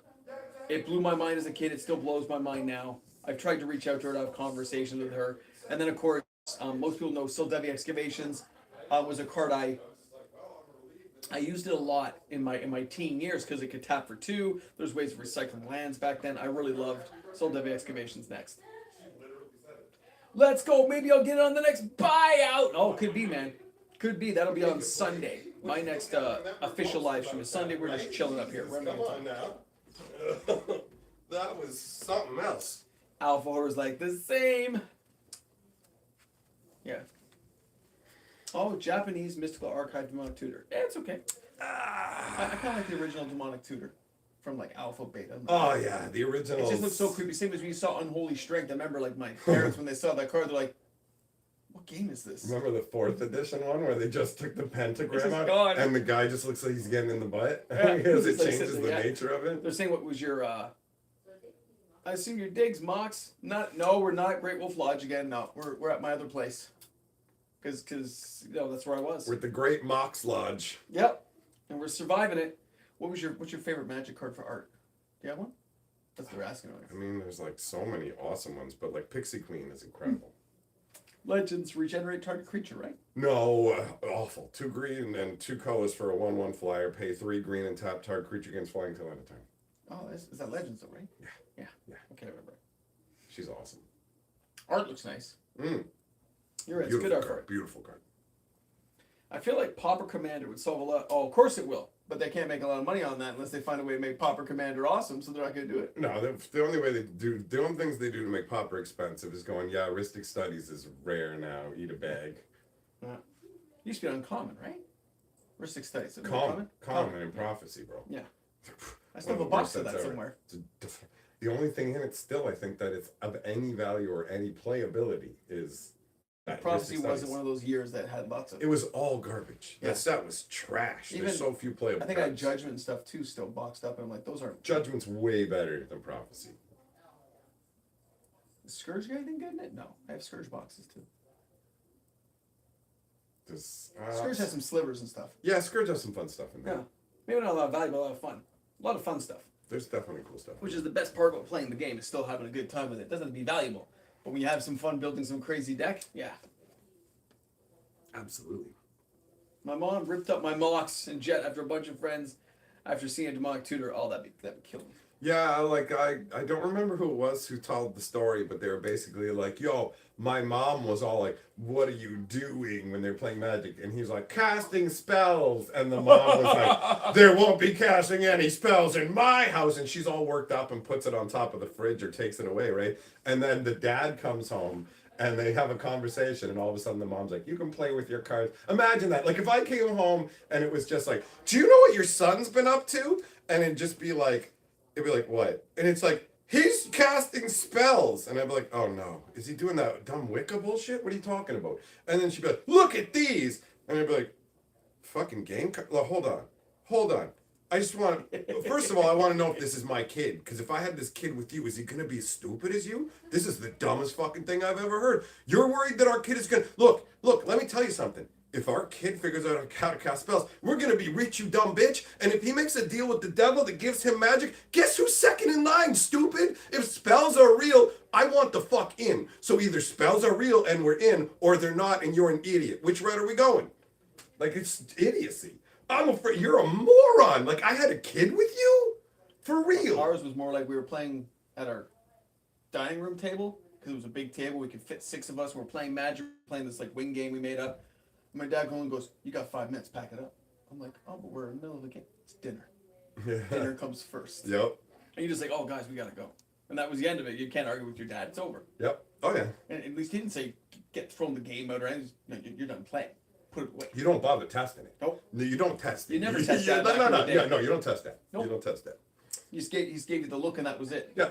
My parents never gave me any problems about Magic at all. They only, like, my dad saw us playing Magic cards and thought that meant I like collecting cards. So he bought me a box Baseball and hockey. He bought me a box of hockey cards, Yeah. which at first, actually, opening the packs was fun to try and collect one of each card. I got Upper Deck. What'd you get?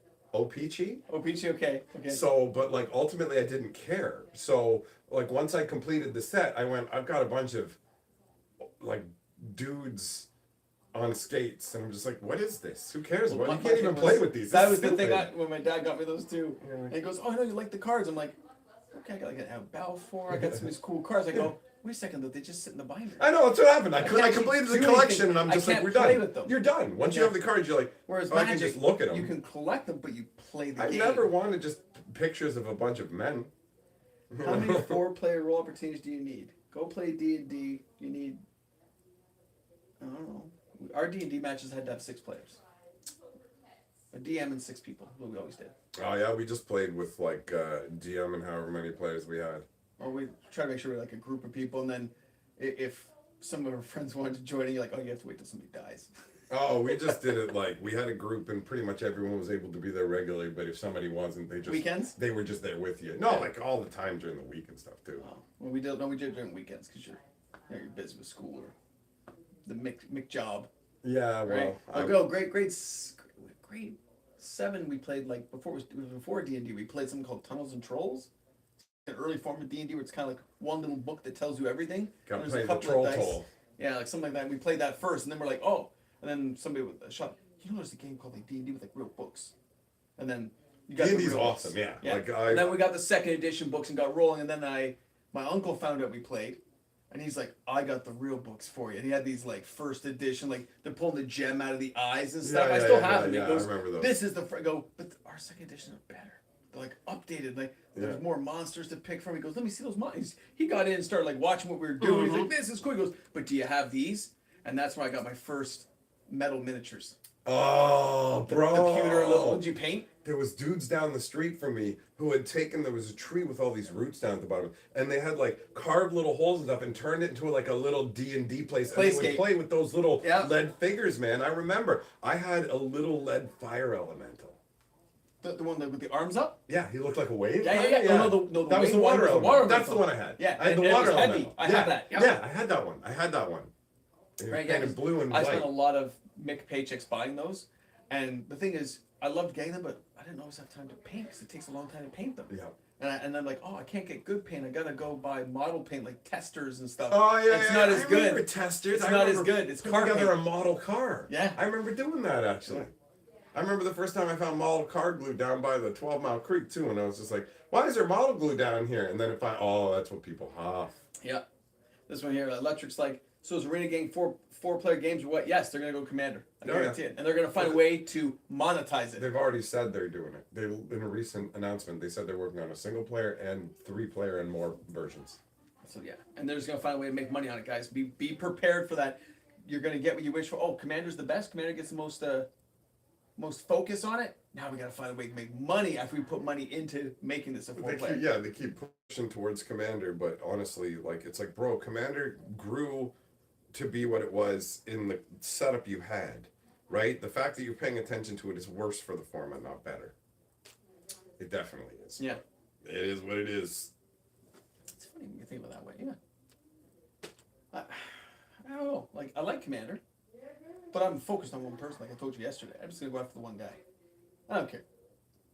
Oh, but this guy's got this... Yeah, I'm already got this guy halfway down. I don't bother with multiplayer Finish me off stuff. or let me deal with you. Like I'll sit down and play the cube and somebody will be like, hey, can I play 2? And I'm like, no, I don't want to play 3-player. Not interested. Like I just want to play 1-on-1. Sometimes I'll actually go, you 2 can play using the cube. I don't care, but I'm not even interested. I hate multiplayer Magic. Hate it. Yeah, we used to play this game called Wing, where it was 3 players on each side. Spells have a range of 2. So the head guy has to Sounds like die. Emperor. That's what everyone told me it was. Oh, okay. But we called it Wing. Okay. Right? Yeah. Spells have a range of 2. So the Emperor guy... You gotta get rid of the fucking guys on the side to get to the Emperor. Yeah. I remember playing Emperor. That kind of stuff was kind of okay. Like, but ultimately, I just like one-on-one action, bro. Yeah. We did that, and it's like, oh, everyone put me in the middle because I had the Type 1 deck, right? Yeah. I'm going to time walk, fork, and it's all going to be over because eventually I'm just going to, like, fireball you for, like, 50, 60 damage by forking it 6 times over. You just got to keep me alive, guys. Keep me alive. And my one buddy would play this, like, Goblin Grenade deck all the time, and the other guy played what he called his chess deck. So it's like, oh, I have a Lord of the Pit as a king, and then I've got a Sarah Angel as the king on the opposing side, and you had all these cards made up to be a chess deck. Yeah. I'm like, that deck sucks though. You're playing against this guy with the Stasis deck. He's gonna wipe you out and he's gonna paralyze my lands. Deal with him. I don't have anything. That's why I told you not to play that deck. Don't do it. Bring out something faster. Yeah. He goes, but I want to play this one. I'm like, yeah, you can play it. We'll have fun. Let's see what we can do. We played multiplayer pre-Commander all the time in the old days. Yeah. Anti-commander. Love it. I love slivers. Slivers is right. Slivers is awesome. Slivers are going to be all over the place now because Yeah, the man. oven pass mean they can go anywhere, right? Yep. Oh yeah, I guess they'll spread across the multiverse. Yeah, anytime they want to have slivers anywhere now, they can. Are we gonna start seeing thralls show up and like wipe out everything? Is this big bad guy? How much? Nobody even knows Who anymore. asks about thralls? Yeah. Nobody Me. cares. They're It's not me. Eldrazi. They're not slivers. Like the chances of And getting. they've never been made into a serious threat. No, the only thing that we ever got in reference to thralls is just stuff like Endrick Sar, where they're just like. But ultimately, the thralls are a relic. And they're of on that Magic's little past. tiny corner of Dominaria being left alone. Yeah, the Sarpedia. Sarpedia, yeah. And that's it. Although you notice they mentioned that in the whole series of Dominaria United, where Karn's trying to convince them to go there, and they're like, "Well, we know it's not there." They give little nods to It's it, like you didn't. but they're not going to give us No, the it's like- thrall stuff. It's like, oh, you. But would it be satisfying if they did? Because can they do it in a way we'd enjoy now? They're not Only like, if the thralls wipe them out single-handedly. no, what would happen is the Phyrexians would just show up and win because that's how it goes. The Phyrexians win until all of a sudden they can't win because the Wi-Fi shut off. Oops, right? Like it's just, it was lazy as hell. Zero power creatures are not very practical. And I guess that ornithopter I used to face off with had all these like holy, unholy, and like disgustingly powerful enchantments on. Yeah, ornithopters did nothing to me back in the day. I love them. I know the number. Like it's funny because Ornithopter by today's standard is junk, but like yeah, people loaded it down with stuff and just pounded you in the head. They're I have kobolds. I have electric. We could get more kobolds too. We could have kobolds. Yeah. I like. They did put some in modern, but they made them like cost 1. I hated it. I'm like, no, make it 0. Make it like Rogoth, son of Rogoth. Yeah, Or I is it know. Rogax, son of Rogoth? I think it's Rogak, Yeah. son of Rogak. Because I use that as one of my commander. I was like, it's right there. It's a fun concept. The Zero Casting Goth Kobolds always captured my curiosity. The whole like build them up with lords concept is a lot of fun. Yeah. What was it? The Keldon Warlord we used to use back in the day? Keldon Warlord, the red guy all beefed up. Yeah, he's equal to number of creatures you Yeah. have, so you So you slap put on all all the these- kobolds Yeah. and he's a big And then there was boy. there was one we used, the Balefire Leech, the red one, wherever you play a red spell, it does 3 damage to your opponent. So I was building a kobold deck and I'm like, oh, if I put this guy into it, but he's like, oh, you go to the Balefire Leech, you go, yeah. Kobold. I put 6 kobolds. It goes, oh! I go, You yeah! take 18, Rich. He's like, oh, but you're dead next turn. I don't care. I got 18 on And you. yeah, you got to do a big impressive play like that. With It's like, zero you kobolds. felt real uncomfortable down at 2, didn't you, son? Well, I had it with a person I was playing, and it was like a group of them. Like, I got a type 1 deck. I'll let you guys go. And I was using Fast Bond All right. with Zern Orb and Crucible Worlds, Infinite Life. Okay. It's like, okay, can we just say I'm at 50 million? And the kid goes, yeah. Young guy's like, you can be at 50 million. I go, great. Next turn, I hadn't received Planeswalkers yet, and he goes, Soren Markov, your life total's 10. I went, oh! And I had this panic attack, but I go, wait. There's nothing else you can do this turn. That was it. I lit, and then this turn I went back up again. He goes, yeah, but I had you at 10. Yeah. That's I knocked you off for like 49,990,000. I'm like, yep, I did. He goes, I did the most damage to you ever. I'm like, yeah, that was good. Yeah, that's fun. I like me some woodsy elf chicks throwing some red destruction. Oh man, yeah, Birds of Paradise. That was big. You always want to be green. Tropical First turn Island. birds, you got to handle. Yep. Don't let it stick, bro. Never let it stick. Yeah, kill that bird or you're in trouble. And it's 0. And I mean, I had some people who would pump those up, but they're mana producers, man. They're gorgeous. Yep. You can get any color you need. When was the last time they were in standard? They're a toss away chump blocker too. Yeah. Last time they were in standard. I mean, they were in the original Ravnica block. Were they? Yeah. That's a long time ago. Yeah. As an actual standard set card. Yeah, I don't think they were in. No, they're always in these did they? special sets now. They do a gilded goose and crap instead, where they give you a scaled down birds. Yeah. Because Gilded Goose wasn't bad, actually. green is too strong now to get a fucking birds, bro. And it seems like white's being ramped up more and more, too. And they're trying to bring Well, it they up have again. to, because white is just like, well, I used to set all the rules, but then Wizards decided that everyone hates rule setting, so now I really have no abilities at all. So yeah, all the circle protections and stuff and hold people off. It And, used to be in the earliest days, green was the jankiest color in Magic, hands down, and you were just going to get beat down. And then slowly over time that changed, and now green is a strong color, and white at some point just became the weakest jank, and white is now still the weakest jank, but they're starting to tweak the knobs flowering and of the like white tree cranking and it some, up. yeah. Like I remember when I saw Throne of Eldraine, they gave us the question piece. I'm like, this thing's so overpowered. It's so dumb. It has so many abilities that you forget them. you just forget. Oh, look, it can't be blocked by creatures power 2 or less. Oh, look, it hits planeswalkers Directly. too. Yeah, I'm death touch and trample or first strike and all this stupid. Not all those abilities, but you know what I mean. It just feels like everything's printed on them. Tika, I like your idea. I'd love to see more Thalids. Not just spores, more Thalids. Yeah, Thalids are awesome. They were fun. I love Thalids. They haven't brought those around a long time either. They pop them out here or there, right? They did some weird But versions. not the ones of that make the spore token creatures though. Like Fallen Empires. I think they might have thrown something like that in Modern Horizons. Yeah. None of those abilities. I mean, yeah, so many abilities. Oh, Questing Beast is making a comeback due to the One Ring. What? Why? That doesn't make any sense. 4/4. The One Ring says that's one that you get to draw cards, right? The One Ring gets the counters for doing damage. You have to tap it and it gets You draw counter. cards with it, yeah, and you So can't. how is that making a comeback because because of that? The bacon was this morning. Yeah. I The made bacon bacon. it was good. It was good. I made bacon. It's a good way to start the day. He made a ton of bacon, man. He laid it all out over the grill. It was good times. Oh, damage from the One Ring can't be prevented. No. Questing Beast. Damage from Questing Beast can't be prevented. So if you have the One Ring out and it's protecting you, Questing Beast goes, yeah, nice ring, eat my dick, take 4. It shuts off. Yeah, it shuts off the ring's protection for its damage. That makes sense. See, Yeah, that makes sense. See, it has so many abilities you can't remember them all. That's why I'm like, why? And it's like, oh yeah, that ability. I don't think it'll come back though. You think they'll reprint it in Wilds? No, that's all. Maybe, probably not though. Maybe a different version. But it doesn't matter because we're talking about like modern. We're not Yeah, talking where it's about already standard. legal. Yeah. I wonder if they'll put something else. Or not modern, maybe Pioneer. I That don't know. Questing Beast, and it's a cheap card now too. Remember, it's like $25-$30. Now it's like what, $7 or something? It's so crazy. It's such a crazy card. There's so much power to it. It's just wild thinking back to it. I I would can't always believe- forget that it prevented damage because like I would be playing like a game on Arena or something and something weird would happen. I'm like, what just happened? And it's like, oh, damage from him can't be prevented. That's nuts. I remember seeing it on Arena. It's like, why did my Planeswalker? Oh, I know I died. Yeah. Oh, I forgot. That's right. I Yeah. should have done that. Yeah. I love that, man. I love the fact that he would just bite down on a planeswalker at the same time, bro. Dominator Remastered, still sitting on store shelves everywhere around you. Oh yeah. It's available.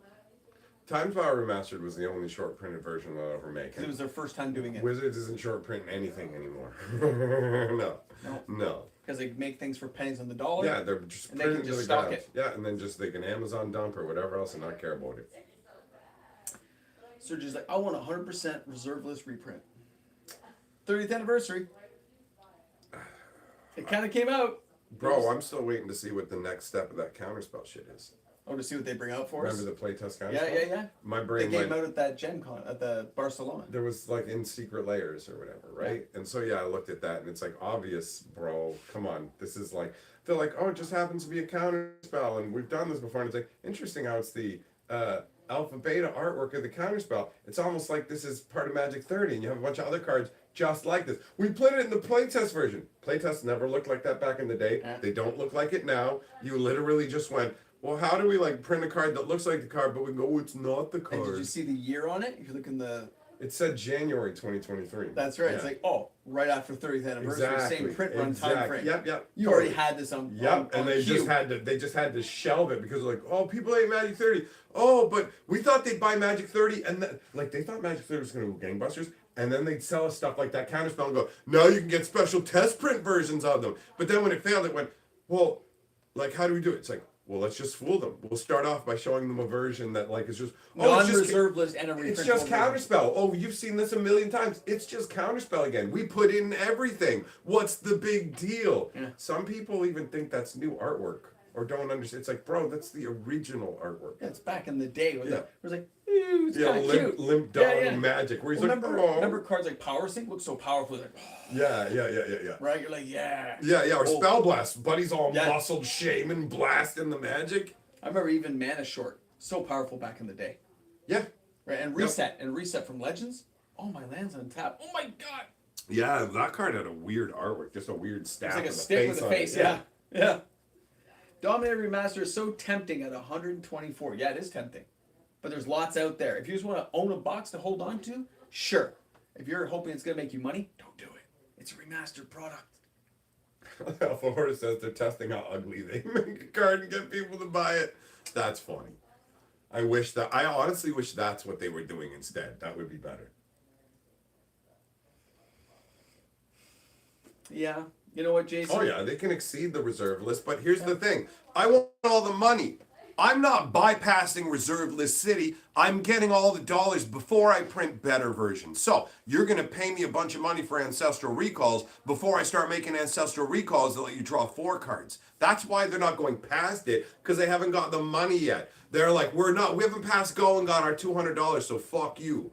That's Wizards. That's why. And they have time. They have a big open canvas of things they can do. They can power creep the game to all hell, and people will buy it for a while. Oh, they're like, this is amazing. They're like, whoa, and then we'll just be in Spellfire territory, and the game will die from power creep because there is an upper limit, and they've accelerated ever since Throne of Eldraine and the Fire design. They've elevated the level of insanity, right? Well, yeah, I mean. Great Henge, all those crazy cards. At the time, like these are really questing beasts. They're insanely so powerful. It's so pushed. Like, bro, when Fires of Invention came, like when they showed that, I made a video going, "This is gonna be a problem, right? For real." And I went on to explain how Magic's entire and I said it was gonna get a bit because it's a fucking Magic's entire balancing system is its mana cost. So every time Wizards gets fucking cheeky and goes, "Why don't we ignore our entire balancing system?" It's like, yeah, I wonder if that's gonna fucking be a problem. So it always is. So, yeah, I mean, Fire design's super pushed, too. Well, even when I think about, like, Oko, I didn't think much of him at first. Oh, he's a little 3-cast. I got more excited about the food token concept and didn't realize just how busted dumb he was until I saw it in effect and went, there's no way anybody playtesting wouldn't know this. The only reason we didn't know is because we didn't get to play with it. So there's no excuse for Wizards of the Coast to have even made it. And then it dominates the meta to the point where we don't even have a 2-deck meta, we have a 1-deck meta. You are playing Oko. That's what you're doing. It is going to happen. There are no other decks in this meta that matters. You're playing Oko or you're not actually really in the tournament. Yeah. They're like 75% representation. It's fucking mind-blowing. Yeah. And now you got these cockwaffles going, we're not going to ban Orcish. We're not going to touch the One Ring because, guys, it's only like 41% of people playing it. 50% of like the decks that are actually doing well. And here's the thing, like, we don't want to get rid of like the One Ring. There's so many decks you could go into. So why would we want to ban? It's like, do you hear yourself? It's evergreen. It's ubiquitous, you idiots. Like, why are you even addressing this in your this announcement is all about unbanning, and all you're doing is talking about Bowmasters in the One Ring. That was the main focus of it, where they were just tap dancing around going, well, we know everything's fine with these. Come on, you got boxes to sell. Yep.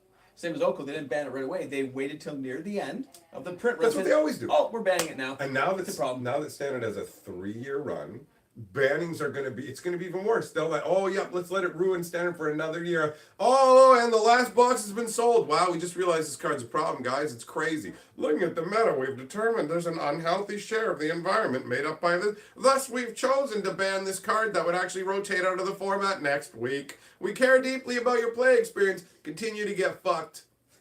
Look at Bloated Contaminator. It's a 3-mana for a 4/4 trample with upside down, and somehow it's still meh. Yeah, no, he's right, though. Bloated Contaminator is literally a 3-mana 4/4 trample, and it has like that new infect version that gives poison counter 2 or something, and you still look at it and go, not good enough, which is crazy. Remember Cradle Guard? Yeah. 3 green 4/4 trample. It's got echoes. You have to pay 3 green or 2 green and 1 the next turn, right? Like for real, it's crazy. I remember things like what was that guy? Thurn the Last Troll.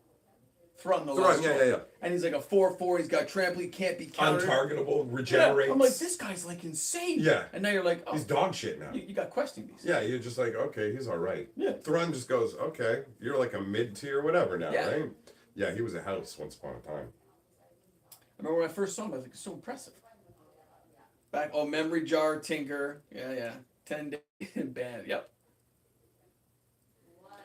Oh, the good old days of a 2/2 for 2. Remember Grizzly Bear? Yep. So impressed with the Grizzly Bear. Like, dude, this is a 2/2 for 2. Or a White Knight. When I first saw a White Knight, I'm going, this thing is 2/2, burst strike, protection from black. Are you kidding me? Yeah.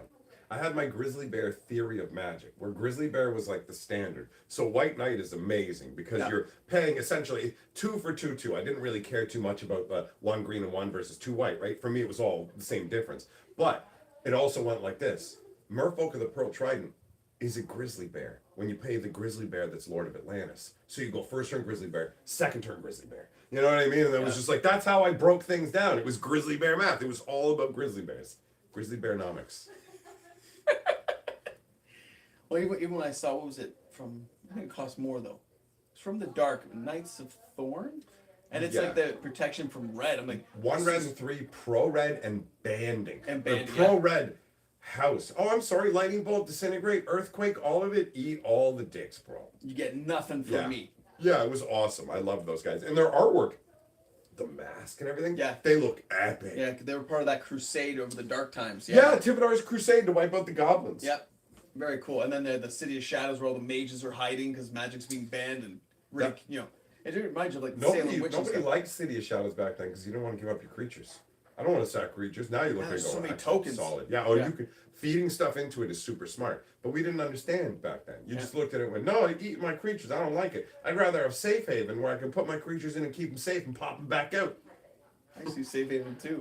It's so cool. And Gusha's Scepter. 0 casting costs. Hide under the scepter. Yeah, you put a card under there. Oh, I want you discarding my cards. Yeah, I can hide what I need under here. I remember that. Yeah. I didn't like Goose's Scepter though. It ended up being garbage.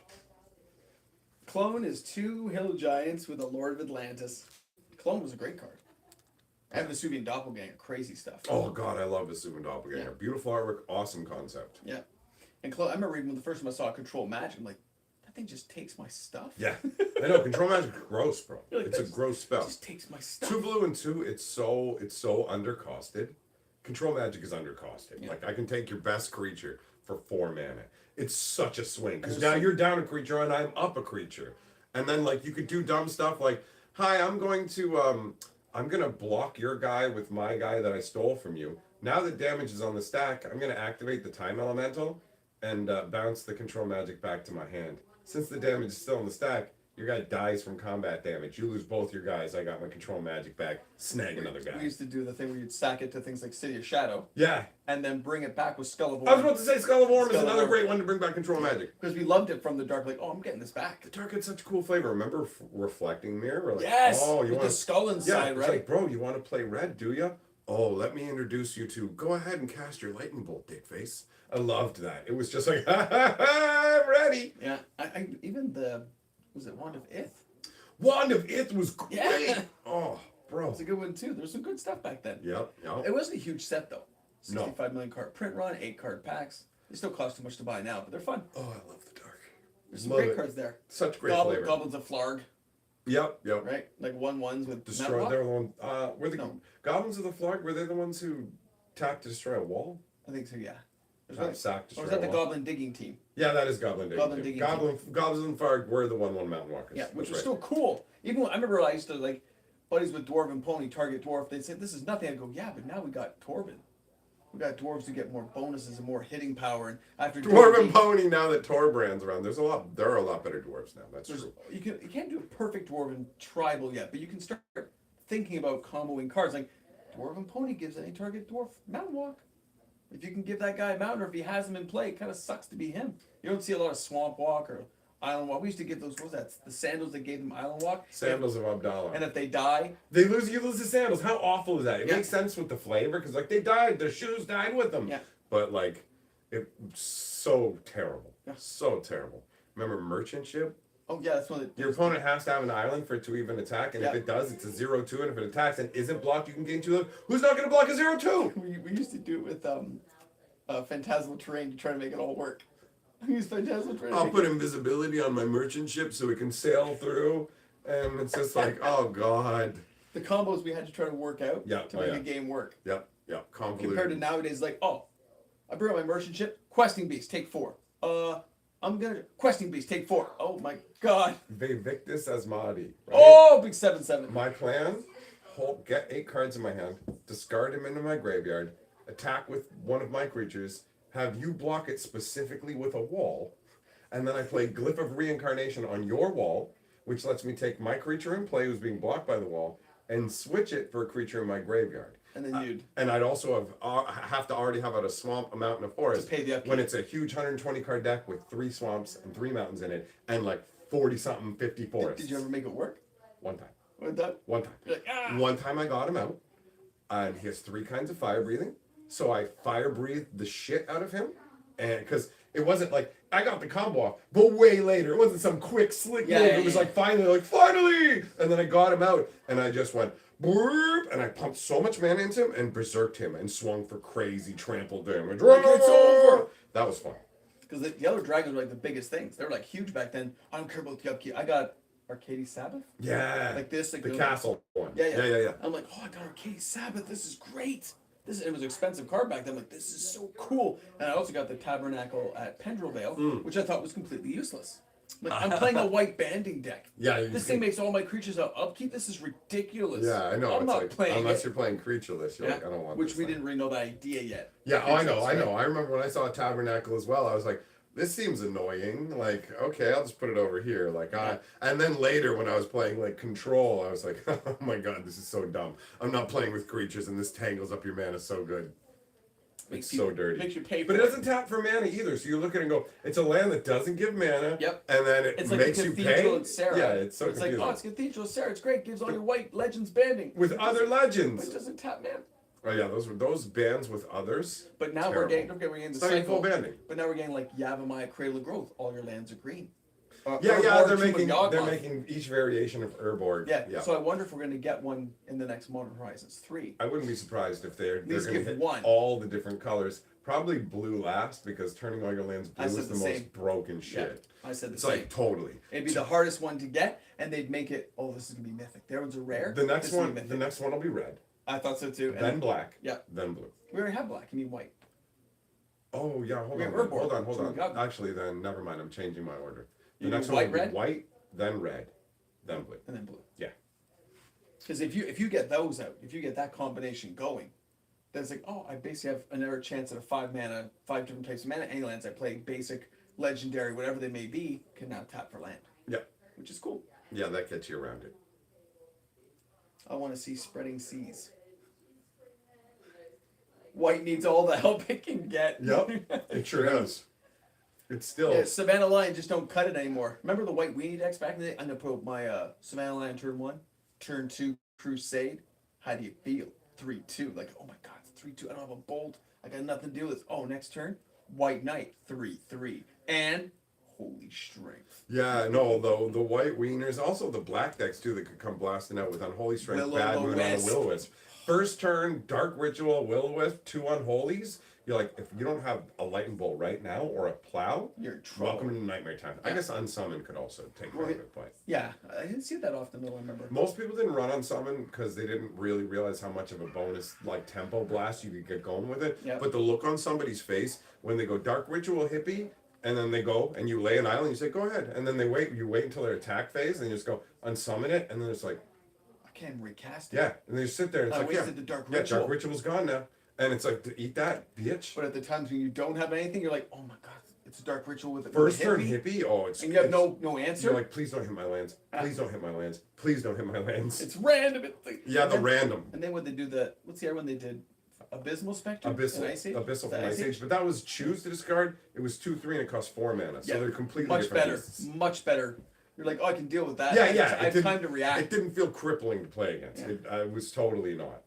Red has a Blood Moon already, but it's not a land. They'll give us Blood Moon's not the same thing at all. Abby, they're giving us a land. Trust me. It's a cycle. We're talking about the Urborg cycle, right? Yeah, they're going to give it to you it because can only be a land that turns all your lands into basics. And the closer they get to finishing the cycle, the more hype there will be. They're not basics. Just as they're all forests. Yeah, they don't count as basics. Yeah. It's just they're all forests. Unless they're already basic lands. Yeah. I used Boomerang. I used Unsummon and Boomerang.